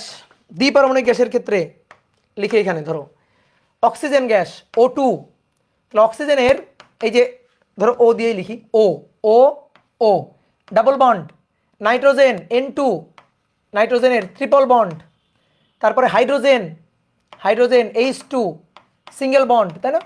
এই তাহলে এবার এর জন্য ডিগ্রি অফ ফ্রিডম আমরা হিসাব করবো। তাহলে F = 3x - y, সবাই একটু বোর্ডে তাকাও, 3x - y,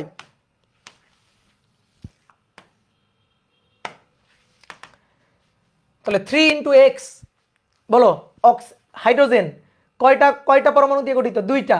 অক্সিজেন কয়টা দিয়ে? দুইটা। নাইট্রোজেন কয়টা দিয়ে? দ্বিপারমাণবিক দুইটা। তাহলে x × 2 - y, y বন্ধন, বলো বন্ধন। হাইড্রোজেন হাইড্রোজেনের এই যে বন্ধন, কয়টা বন্ধন? একটা। অক্সিজেন অক্সিজেন, বলো বন্ধন কয়টা? অক্সিজেন আর অক্সিজেনের বন্ধন কয়টা? অক্সিজেন আর অক্সিজেনের বন্ধন কয়টা? বন্ধন একটা। সব দুই বলতেছে, ঠিক আছে? সবগুলা ভুল বলছে, সবগুলা ভুল বলছে। একটা বন্ধন, একটা বন্ধনের নাম কি? বন্ধনের নাম হচ্ছে দ্বিবন্ধন। বন্ধন কয়টা? একটা, কিন্তু বন্ধনের নামটা কি? নামটা হচ্ছে দ্বিবন্ধন। নাইট্রোজেন নাইট্রোজেন ত্রিবন্ধন, বন্ধনের নাম কি? ট্রিপল বন্ড, ত্রিবন্ধন। কিন্তু কয়টা বন্ধন, কয়টা সম্পর্ক? সম্পর্ক একটা। এই দুইটা নাইট্রোজেনের মধ্যে সম্পর্ক তিনটা হয়, নাইট্রোজেন দুইটা, সম্পর্ক হবে কয়টা? একটা সম্পর্ক। তাহলে সম্পর্ক একটা, তাহলে এটা একটা সম্পর্ক, এটা একটা সম্পর্ক, এটা একটা সম্পর্ক। তাহলে যে যে দ্বিপারমাণবিক গ্যাস তুমি চিন্তা করো না কেন, সম্পর্ক এক। তাহলে 3 × 6 - 1 5, দেখো তাই হয়েছিল। ডিগ্রি অফ ফ্রিডম মোট 5, মোট 5। বুঝতে পারছো? দেখছো সূত্রের কেলমা? দেখছো? এবার ধরো O3, O3 জন্য যদি আমরা করি, দেখি সূত্র দিয়ে করি। O3 জন্য F = 3x - y, ঠিক আছে? O3 বন্ডটা কেমন? O3 বন্ড কেমন? O3 বন্ড ও ও ও, তাহলে এইটা এইটা এইটা এই, তাহলে F = 3x - y, কয়টা? একটা দুইটা তিনটা, তিনটা। 3 × 3 মাইনাস বন্ধন 1 2 3, তিনটা বন্ধন। তাহলে তিনটা বন্ধন, তিনটা হাত, তিনটা সম্পর্ক, 3 × 9 - 3 6, এই দেখো 6 মিলে গেছে। বুঝলা? তাহলে এইটা হচ্ছে এই ডিগ্রি অফ ফ্রিডম হিসাব করার ব্রিটিশ পদ্ধতি, মানে চালাকি পদ্ধতি। তাহলে তুমি এভাবে ডিগ্রি অফ ফ্রিডম হিসাব করতে পারবা এই যে এই সূত্র দিয়ে, ঠিক আছে? তাহলে আমরা আরও কয়েকটা ডিগ্রি অফ ফ্রিডম একটু হিসাব করি, কিন্তু এখন আমরা যেগুলো করব সেগুলো হচ্ছে সব এই সূত্র দিয়ে হিসাব। তাহলে বলো তো কার্বন ডাইঅক্সাইড গ্যাসের ডিগ্রি অফ ফ্রিডম কত? CO2 এর ডফ নির্ণয় করো, মানে ডিগ্রি অফ ফ্রিডম CO2 এর। CO2 এ হচ্ছে খুব রহস্যময় একটা গ্যাস, ঠিক আছে? CO2 এ হচ্ছে রহস্যময় গ্যাস। কেন? কারণ এর ডিগ্রি অফ ফ্রিডম, আসো ডিগ্রি অফ ফ্রিডম হিসাব করি। কার্বন ডাইঅক্সাইড CO, এটা হচ্ছে বন্ড স্ট্রাকচার। তাহলে degree of freedom F 3x - y, 3 1 2 3, তিনটা দিয়ে গঠিত। 3 × 3 মাইনাস সম্পর্ক একটা দুইটা, সম্পর্ক দুইটা, তাহলে সম্পর্ক দুইটা। 3 × 9 - 2 7। তাহলে কার্বন ডাইঅক্সাইড গ্যাসের ডিগ্রি অফ ফ্রিডম হিসাব করে আসলো 7, ঠিক আছে? হিসাব করে আসলো কি 7। এইবার শোনো, কার্বন ডাইঅক্সাইড গ্যাস বহু পারমাণবিক গ্যাস, তাই না? CO2 বহু পারমাণবিক গ্যাস না? তো আমাদের বইয়ে ঢালাওভাবে লিখছে, ঢালাওভাবে, এবং ম্যাথ করার জন্য আমরা এই কাজটাই করব। এক পারমাণবিক গ্যাসের ডিগ্রি অফ ফ্রিডম 3 ধরে হিসাব করব, দ্বিপারমাণবিক গ্যাসের ডিগ্রি অফ ফ্রিডম 5 ধরে হিসাব করব, আর বহু পারমাণবিক গ্যাসের ডিগ্রি অফ ফ্রিডম আমরা 6 ধরে হিসাব করব। সেই বহুর মধ্যে যা আসবে, ঠিক আছে? বহুর মধ্যে যা আসবে, ধরো ozone gas, carbon dioxide gas, methane gas, যা আসবে বহু পারমাণবিক গ্যাসের মধ্যে, তো সব আমরা ম্যাথ করার সময় 6 ধরে হিসাব করব। তাহলে আমাদের বই অনুযায়ী গ্যাস হচ্ছে 3 ধরনের: এক পারমাণবিক, দ্বিপারমাণবিক, বহু পারমাণবিক। এক পারমাণবিকের ডিগ্রি অফ ফ্রিডম 3, দ্বিপারমাণবিকের ডিগ্রি অফ ফ্রিডম 5, কোনো সংশয় নেই এ নিয়ে। কিন্তু বহু পারমাণবিক এক এক গ্যাসের ডিগ্রি অফ ফ্রিডম এক এক রকম, কিন্তু আমাদের বইতে ঢালাওভাবে বহু পারমাণবিক গ্যাসের ডিগ্রি অফ ফ্রিডম বলা হয়েছে 5, সরি 6। তা আমরা 6 ধরেই হিসাব করব। তাহলে কার্বন ডাইঅক্সাইড তো একটা বহু পারমাণবিক গ্যাস, তাহলে বইয়ে যেহেতু বহু পারমাণবিক গ্যাস, ঠিক আছে?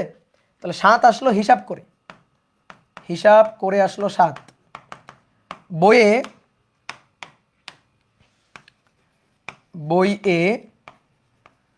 বহু পারমাণবিক ধরে CO2 এর ডিগ্রি অফ ফ্রিডম F হচ্ছে 6। তাহলে এবার বলো 7 নাকি 6? বলো 7 নাকি 6? হিসাব করে 7, বই অনুযায়ী 6। এবার শুনবা, আসল কথা শুনবা। আসলে কার্বন ডাইঅক্সাইডের ডিগ্রি অফ ফ্রিডম হচ্ছে 5। আসলে কার্বন ডাইঅক্সাইডের ডিগ্রি অফ ফ্রিডম হচ্ছে 5। যদি আমরা বন্ড স্ট্রাকচারটা দেখি, বন্ড স্ট্রাকচার অ্যানালাইসিস করলে কার্বন ডাইঅক্সাইডের ডিগ্রি অফ ফ্রিডম 5। এ কি জ্বালা, 5, 6, 7, তাই না? মারো মুঝে মারো। তাহলে কার্বন ডাইঅক্সাইড গ্যাসের degree of freedom bond structure analysis করলে এটা 5। এখন যদি বলো এই তিনটার মধ্যে কোনটা বেশি কারেক্ট, বেশি কারেক্ট হচ্ছে 5। কার্বন ডাইঅক্সাইড গ্যাসের ডিগ্রি অফ ফ্রিডম বেশি কারেক্ট কোনটা? 5। যদি এমসিকিউতে আসে, সেখানে যদি দেখো অপশনে 5 আছে কার্বন ডাইঅক্সাইডের ক্ষেত্রে, হ্যাঁ 5ই বসাবা। যদি দেখো অপশনে 5 আছে, যদি দেখো অপশনে 5 নেই, তাহলে অজ্ঞতা বইয়ে যা আছে 6, এটা দিয়ে হিসাব করবা। ঠিক আছে? তাহলে আগে 5, তারপরে 6, 7 কখনো থাকে না। তো ধরো 5ও নেই, 6ও নেই, 7 আছে, তাহলে 7। তাহলে যদি অপশনে 5 থাকে 5, অপশনে যদি 6 থাকে, ধরো 5 নেই 6 আছে, তাহলে 6। অপশনে 6 নেই 5 নেই 7 আছে, তাহলে 7। এই হচ্ছে কথা। আর ম্যাথ যখন করবা, যদি বলে ম্যাথ করার সময় 6, যত বহু পরমাণু গ্যাস আছে ম্যাথ করার সময় আমরা 6 ধরে হিসাব করব, বুঝছো? এবার কথা হচ্ছে ভাই, বন্ড স্ট্রাকচার অ্যানালাইসিস করলে হিসাব করে 7 আসলে বুঝলাম, বহু পরমাণু গ্যাস হিসাবে ঢালাওভাবে 6 বলা হয়েছে, 6 এর তকমা দেওয়া হয়েছে, এটাও আমরা বুঝলাম। কিন্তু বন্ড স্ট্রাকচার অ্যানালাইসিস করলে এটা 5 কেন? কারণ এর গঠনটা, কার্বন ডাইঅক্সাইড গ্যাসের গঠন কেমন? সরল রৈখিক। 2 মার্কের প্রশ্নে আসে যে কার্বন ডাইঅক্সাইড গ্যাসের ডিগ্রি অফ ফ্রিডম, এটা বহু পারমাণবিক গ্যাস হওয়া সত্ত্বেও ডিগ্রি অফ ফ্রিডম কেন দ্বিপারমাণবিক গ্যাসের মতো? কারণ এর বন্ড স্ট্রাকচারটা এরকম, কারণ এর সরল রৈখিক। এর বন্ড স্ট্রাকচার হচ্ছে সরল রৈখিক। এই যে কার্বন ডাইঅক্সাইড C, এই দুই পাশে 2টা O, তাহলে আকৃতি কেমন? আকৃতি হচ্ছে সরল রৈখিক। ঠিক আছে? সরল রৈখিক আকৃতি। এই সরল রৈখিক আকৃতির জন্য দেখো, এটা x অক্ষ, এটা y অক্ষ, এটা z অক্ষ। তাহলে 3টা অক্ষ বরাবর রৈখিক গতি থাকতে পারে, এটা নিয়ে কোনো ডাউট নাই। তাহলে রৈখিক গতির জন্য ডিগ্রি অফ ফ্রিডম, রৈখিক গতির জন্য এর ডিগ্রি অফ ফ্রিডম হচ্ছে 3, এটা নিয়ে কোনো ডাউট নাই। কিন্তু দেখো, এটা কার্বন ডাইঅক্সাইড, এই যেটা কার্বন ডাইঅক্সাইড একটু বড়, আর এইটা এই পাশে যেটা আছে এটা ধরো অক্সিজেন, এই পাশে একটা অক্সিজেন আছে, এই পাশে একটা অক্সিজেন আছে। এই যে 2 হাতে 2টা অক্সিজেন ধরে রাখছে, ঠিক আছে? 2 হাতে 2টা অক্সিজেন ধরে রাখছে। এটা x অক্ষ, এটা y অক্ষ, এটা z অক্ষ। তাহলে এবার ঘূর্ণন চিন্তা করো তো, y অক্ষের চারপাশে ঘুরতে পারে, z অক্ষের চারপাশে ঘুরতে পারে, z অক্ষের চারপাশে ঘুরতে পারবে। x অক্ষ এইভাবে আছে, x অক্ষের চারপাশে নেই, ঘুরতে পারবে না, x অক্ষের চারপাশে ঘুরতে পারবে না। তাহলে ঘূর্ণন গতি y অক্ষ বরাবর সম্ভব, ঘূর্ণন গতি z অক্ষ বরাবর সম্ভব, ঘূর্ণন গতি x অক্ষ বরাবর সম্ভব নয়। ঠিক আছে? তাহলে বলো আবর্ত বা ঘূর্ণন গতি ডিগ্রি অফ ফ্রিডম কত? 2। তাহলে টোটাল মিলে F হচ্ছে 5, টোটাল মিলে F হচ্ছে 5। মানে দ্বিপারমাণবিক গ্যাসের জন্য, যেহেতু আকৃতি সরল রৈখিক, তো দ্বিপারমাণবিক গ্যাসের জন্য যেমন ডিগ্রি অফ ফ্রিডম সেরকম হিসাব। বুঝতে পারছো কিনা? তাহলে কার্বন ডাইঅক্সাইড হচ্ছে একটা রহস্যময় গ্যাস। তো এবার আসো আমরা সূত্র অনুযায়ী আর কয়েকটা গ্যাসের একটু ডিগ্রি অফ ফ্রিডম একটু হিসাব করতে চাই। সূত্র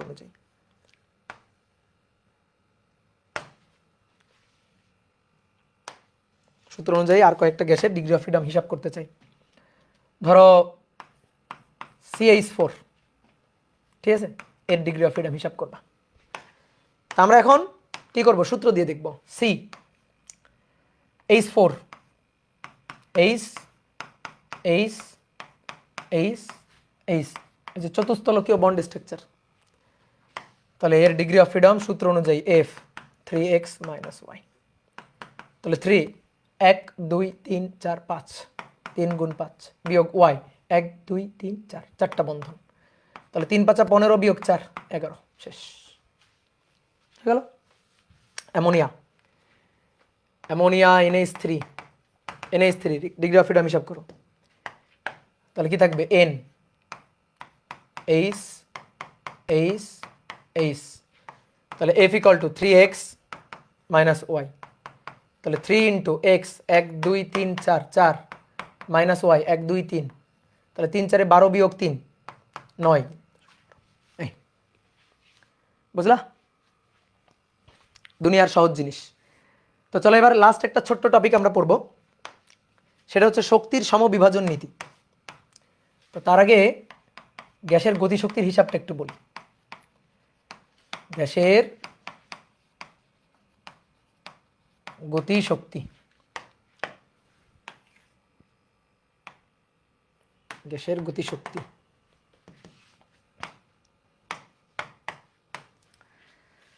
দেখো, আমরা যখন এক পারমাণবিক গ্যাসের হিসাব করছিলাম,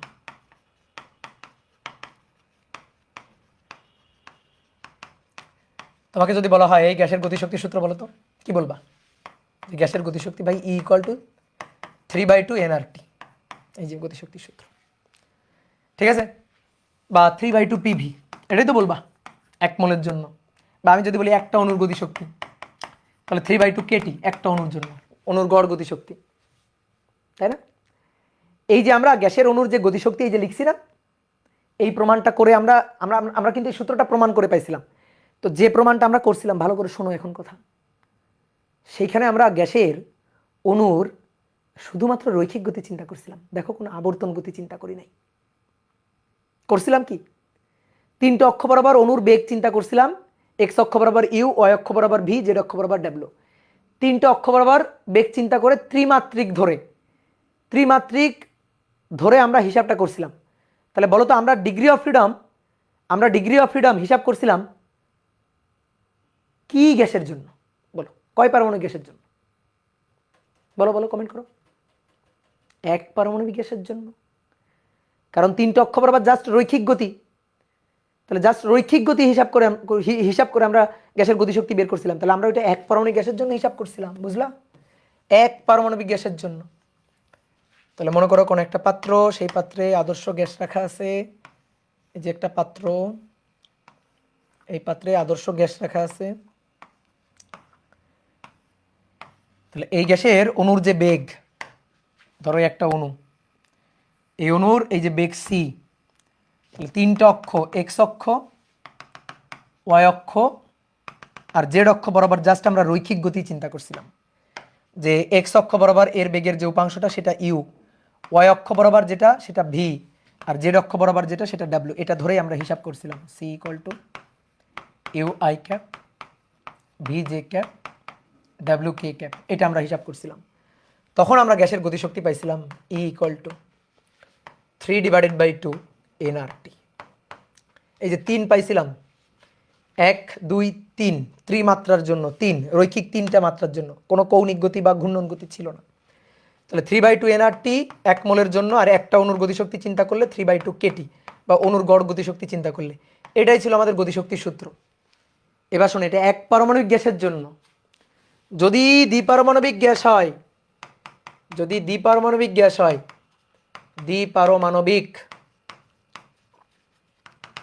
দ্বিপারমাণবিক গ্যাস যদি হয়, তাহলে সেই ক্ষেত্রে রৈখিক গতি ঘূর্ণন গতি দুইটাই কিন্তু থাকবে। এই পাত্রে ধরো একটা দ্বিপারমাণবিক গ্যাস রাখা আছে, থেকে কপি করে নিয়ে আসি। এই পাত্রে একটা দ্বিপারমাণবিক গ্যাস রাখা আছে, তাহলে দ্বিপারমাণবিক গ্যাসের অণু এই যে এরকম, এই এটা হচ্ছে দ্বিপারমাণবিক গ্যাসের অণু।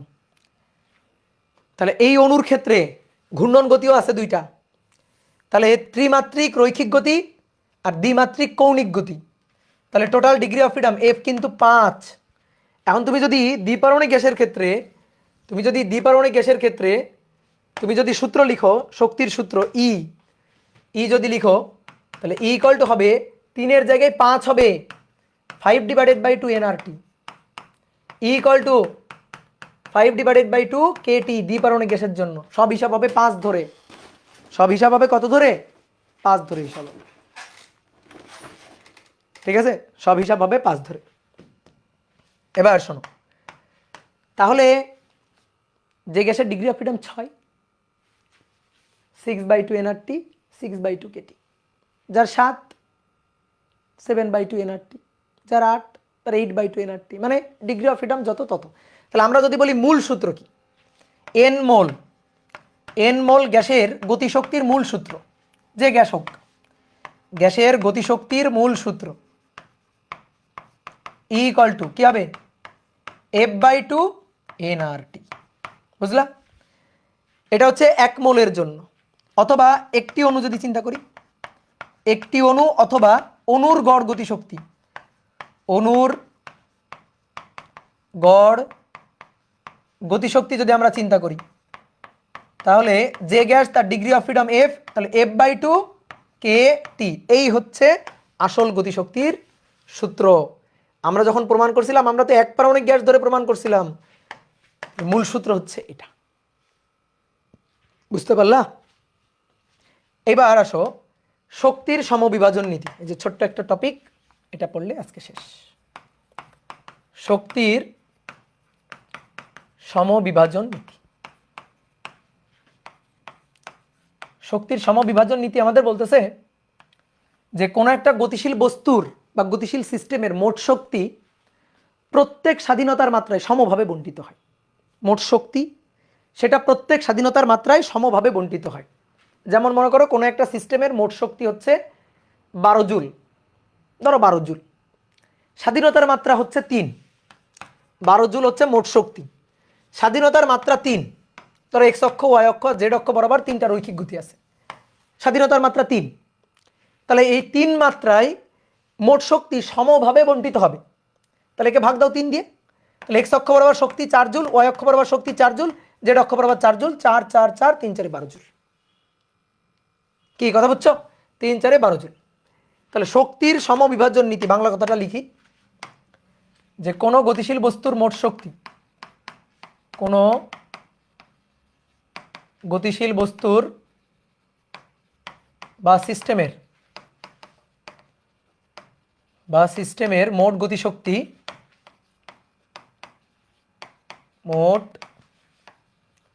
গতিশক্তি, প্রতিটি স্বাধীনতার মাত্রায়, মোট গতিশক্তি তার প্রতিটি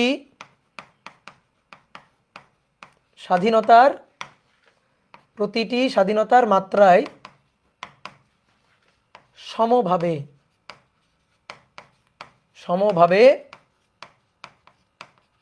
বণ্টিত হয়। প্রতিটি স্বাধীনতার মাত্রায় সমভাবে বণ্টিত হয়। বুঝলা? তার মানে ধরো কোনো এফ স্বাধীনতার মাত্রা বিশিষ্ট,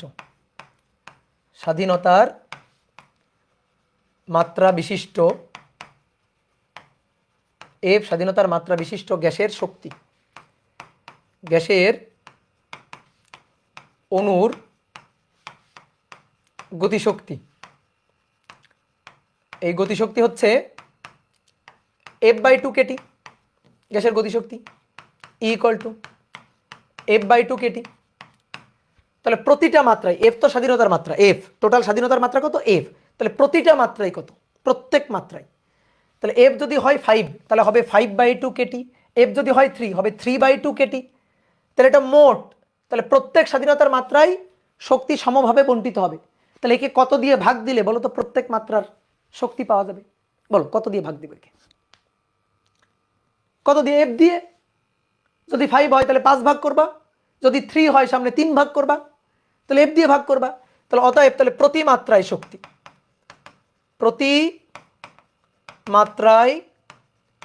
শক্তি হবে এই যে F/2 kT divided by F, তার মানে কত, 1/2 kT। এটাই হচ্ছে প্রত্যেক মাত্রায় শক্তি। তাহলে প্রতিটা মাত্রায় শক্তি হচ্ছে ½ kT। তাহলে প্রতিটি স্বাধীনতার মাত্রায়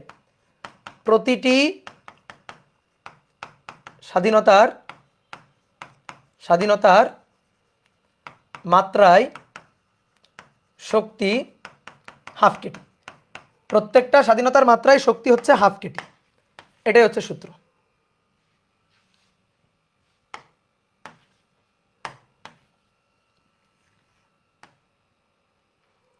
প্রত্যেকটা স্বাধীনতার মাত্রায় শক্তি হচ্ছে হাফ কেটি।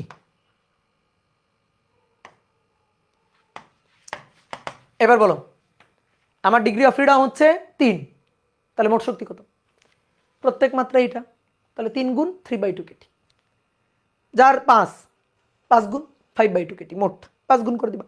যার 6, তাহলে 6/2 কেটি বা 3 কেটি। এই হচ্ছে কাই। এবার কথা হচ্ছে প্রমাণ করতে চাই, তাহলে কোনো একটা বস্তুর, গতিশীল বস্তুর মোট শক্তি প্রত্যেক স্বাধীনতার মাত্রায় সমানভাবে বন্টিত হবে, এবং সেই বন্টিত শক্তি কত? এই যে সমানভাবে যে বন্টিত হবে, সমভাবে বন্টিত হয়, সেই বন্টিত শক্তি প্রত্যেক মাত্রার জন্য কত? Half Katie. প্রত্যেক মাত্রার জন্য হাফ কেটি। এবার এটা প্রমাণ করতে চাই, তাহলে আমরা প্রমাণ করব।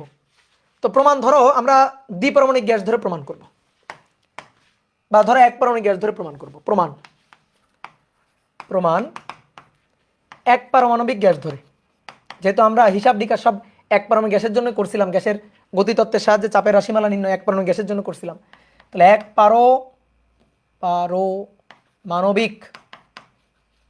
পারমাণবিক গ্যাসের জন্য হিসাবটা আমরা করব। তাহলে এক পারমাণবিক গ্যাসের অণু,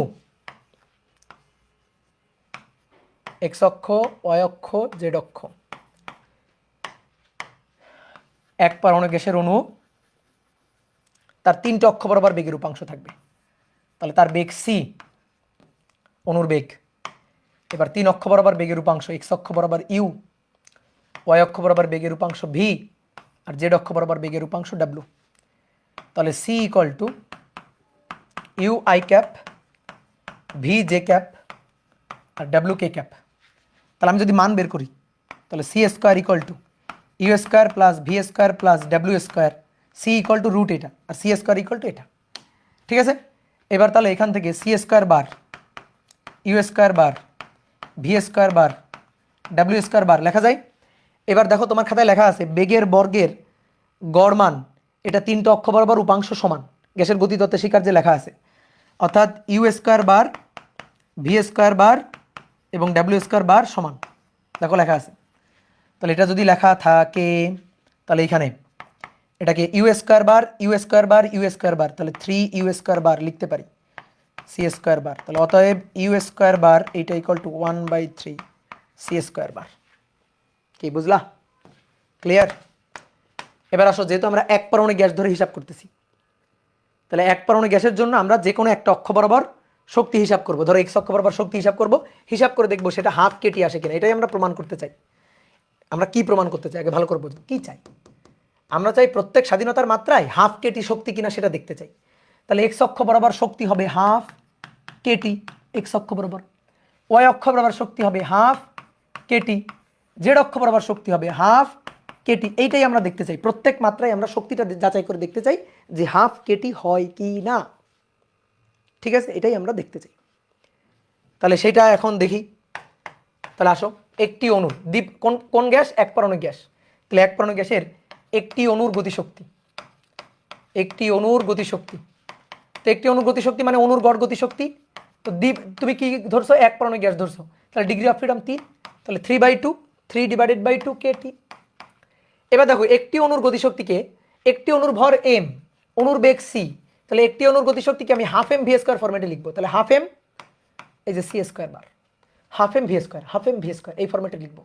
তাহলে এটা ইকুয়াল টু 3/2 কে টি, তাই তো? এটা ইকুয়াল টু 3/2 কেটি।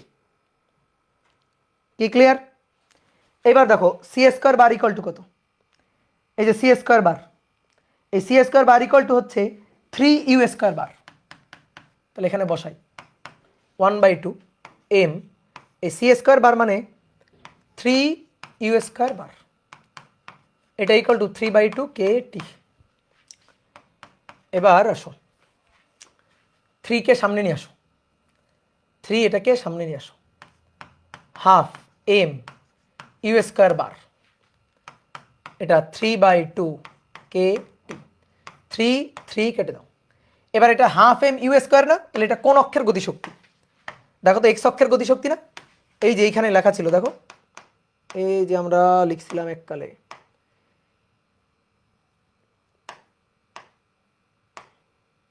এই যে এক্স অক্ষের জন্য E X half M V X, তো এই ভি এক্স মানেই তো ইউ, তাহলে হাফ এম ইউ স্কোয়ার বুঝলা? তাহলে এক্স অক্ষের গতিশক্তি, তাহলে এটা এক্স অক্ষ বরাবর গতিশক্তি, তাহলে এক্স অক্ষ বরাবর বেগের উপাংশ, তাহলে এটা এক্স অক্ষ বরাবর গতিশক্তি। তাহলে এখান থেকে এই যে এইটুকু, এটা এক্স অক্ষ বরাবর গতিশক্তি ই এক্স, দ্যাট ইজ 3 কাটাকাটি 1/2 কেটি। হয়েছে? হয়েছে? দেখো প্রত্যেক মাত্রায় এক্স অক্ষের মাত্রায় গতিশক্তি কত? Half KT. সেম একইভাবে ওয়াই অক্ষের মাত্রায় গতিশক্তি E Y half KT. Same একইভাবে জেড অক্ষের মাত্রায় গতিশক্তি ই জেড, জেড অক্ষের গতিশক্তি কত? Half KT. তাহলে প্রত্যেক মাত্রায় শক্তি হচ্ছে হাফ কেটি। ঠিক আছে? প্রত্যেক মাত্রায় শক্তি হচ্ছে হাফ কেটি। তাহলে কোনো গতিশীল বস্তুর বা গ্যাসের অণুর মোট শক্তি, মোট গতিশক্তি, সেটা প্রত্যেকটা স্বাধীনতার মাত্রায় সমভাবে বণ্টিত হবে এবং প্রত্যেক স্বাধীনতার মাত্রায় এই সমভাবে বণ্টিত শক্তির পরিমাণ ফিক্সড এবং দ্যাট ইজ হাফ কেটি। প্রত্যেক স্বাধীনতার মাত্রায় সমভাবে বণ্টিত শক্তির পরিমাণ হাফ কে টি। কথা বুঝছো? তাহলে আজকের গল্প এখানে শেষ। তাহলে আমরা কিন্তু অনেকগুলো সূত্র গ্যাদার করে ফেলছি। হ্যাঁ, অনেকগুলো সূত্র গ্যাদার করে ফেলছি। তাহলে সূত্রগুলো সুন্দর করে মাথায় রাখো।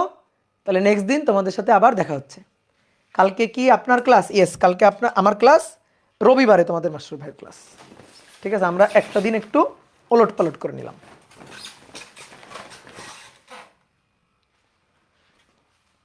টাটা, ভালো থাকো, সুস্থ থাকো, পড়াশোনা করতে থাকো।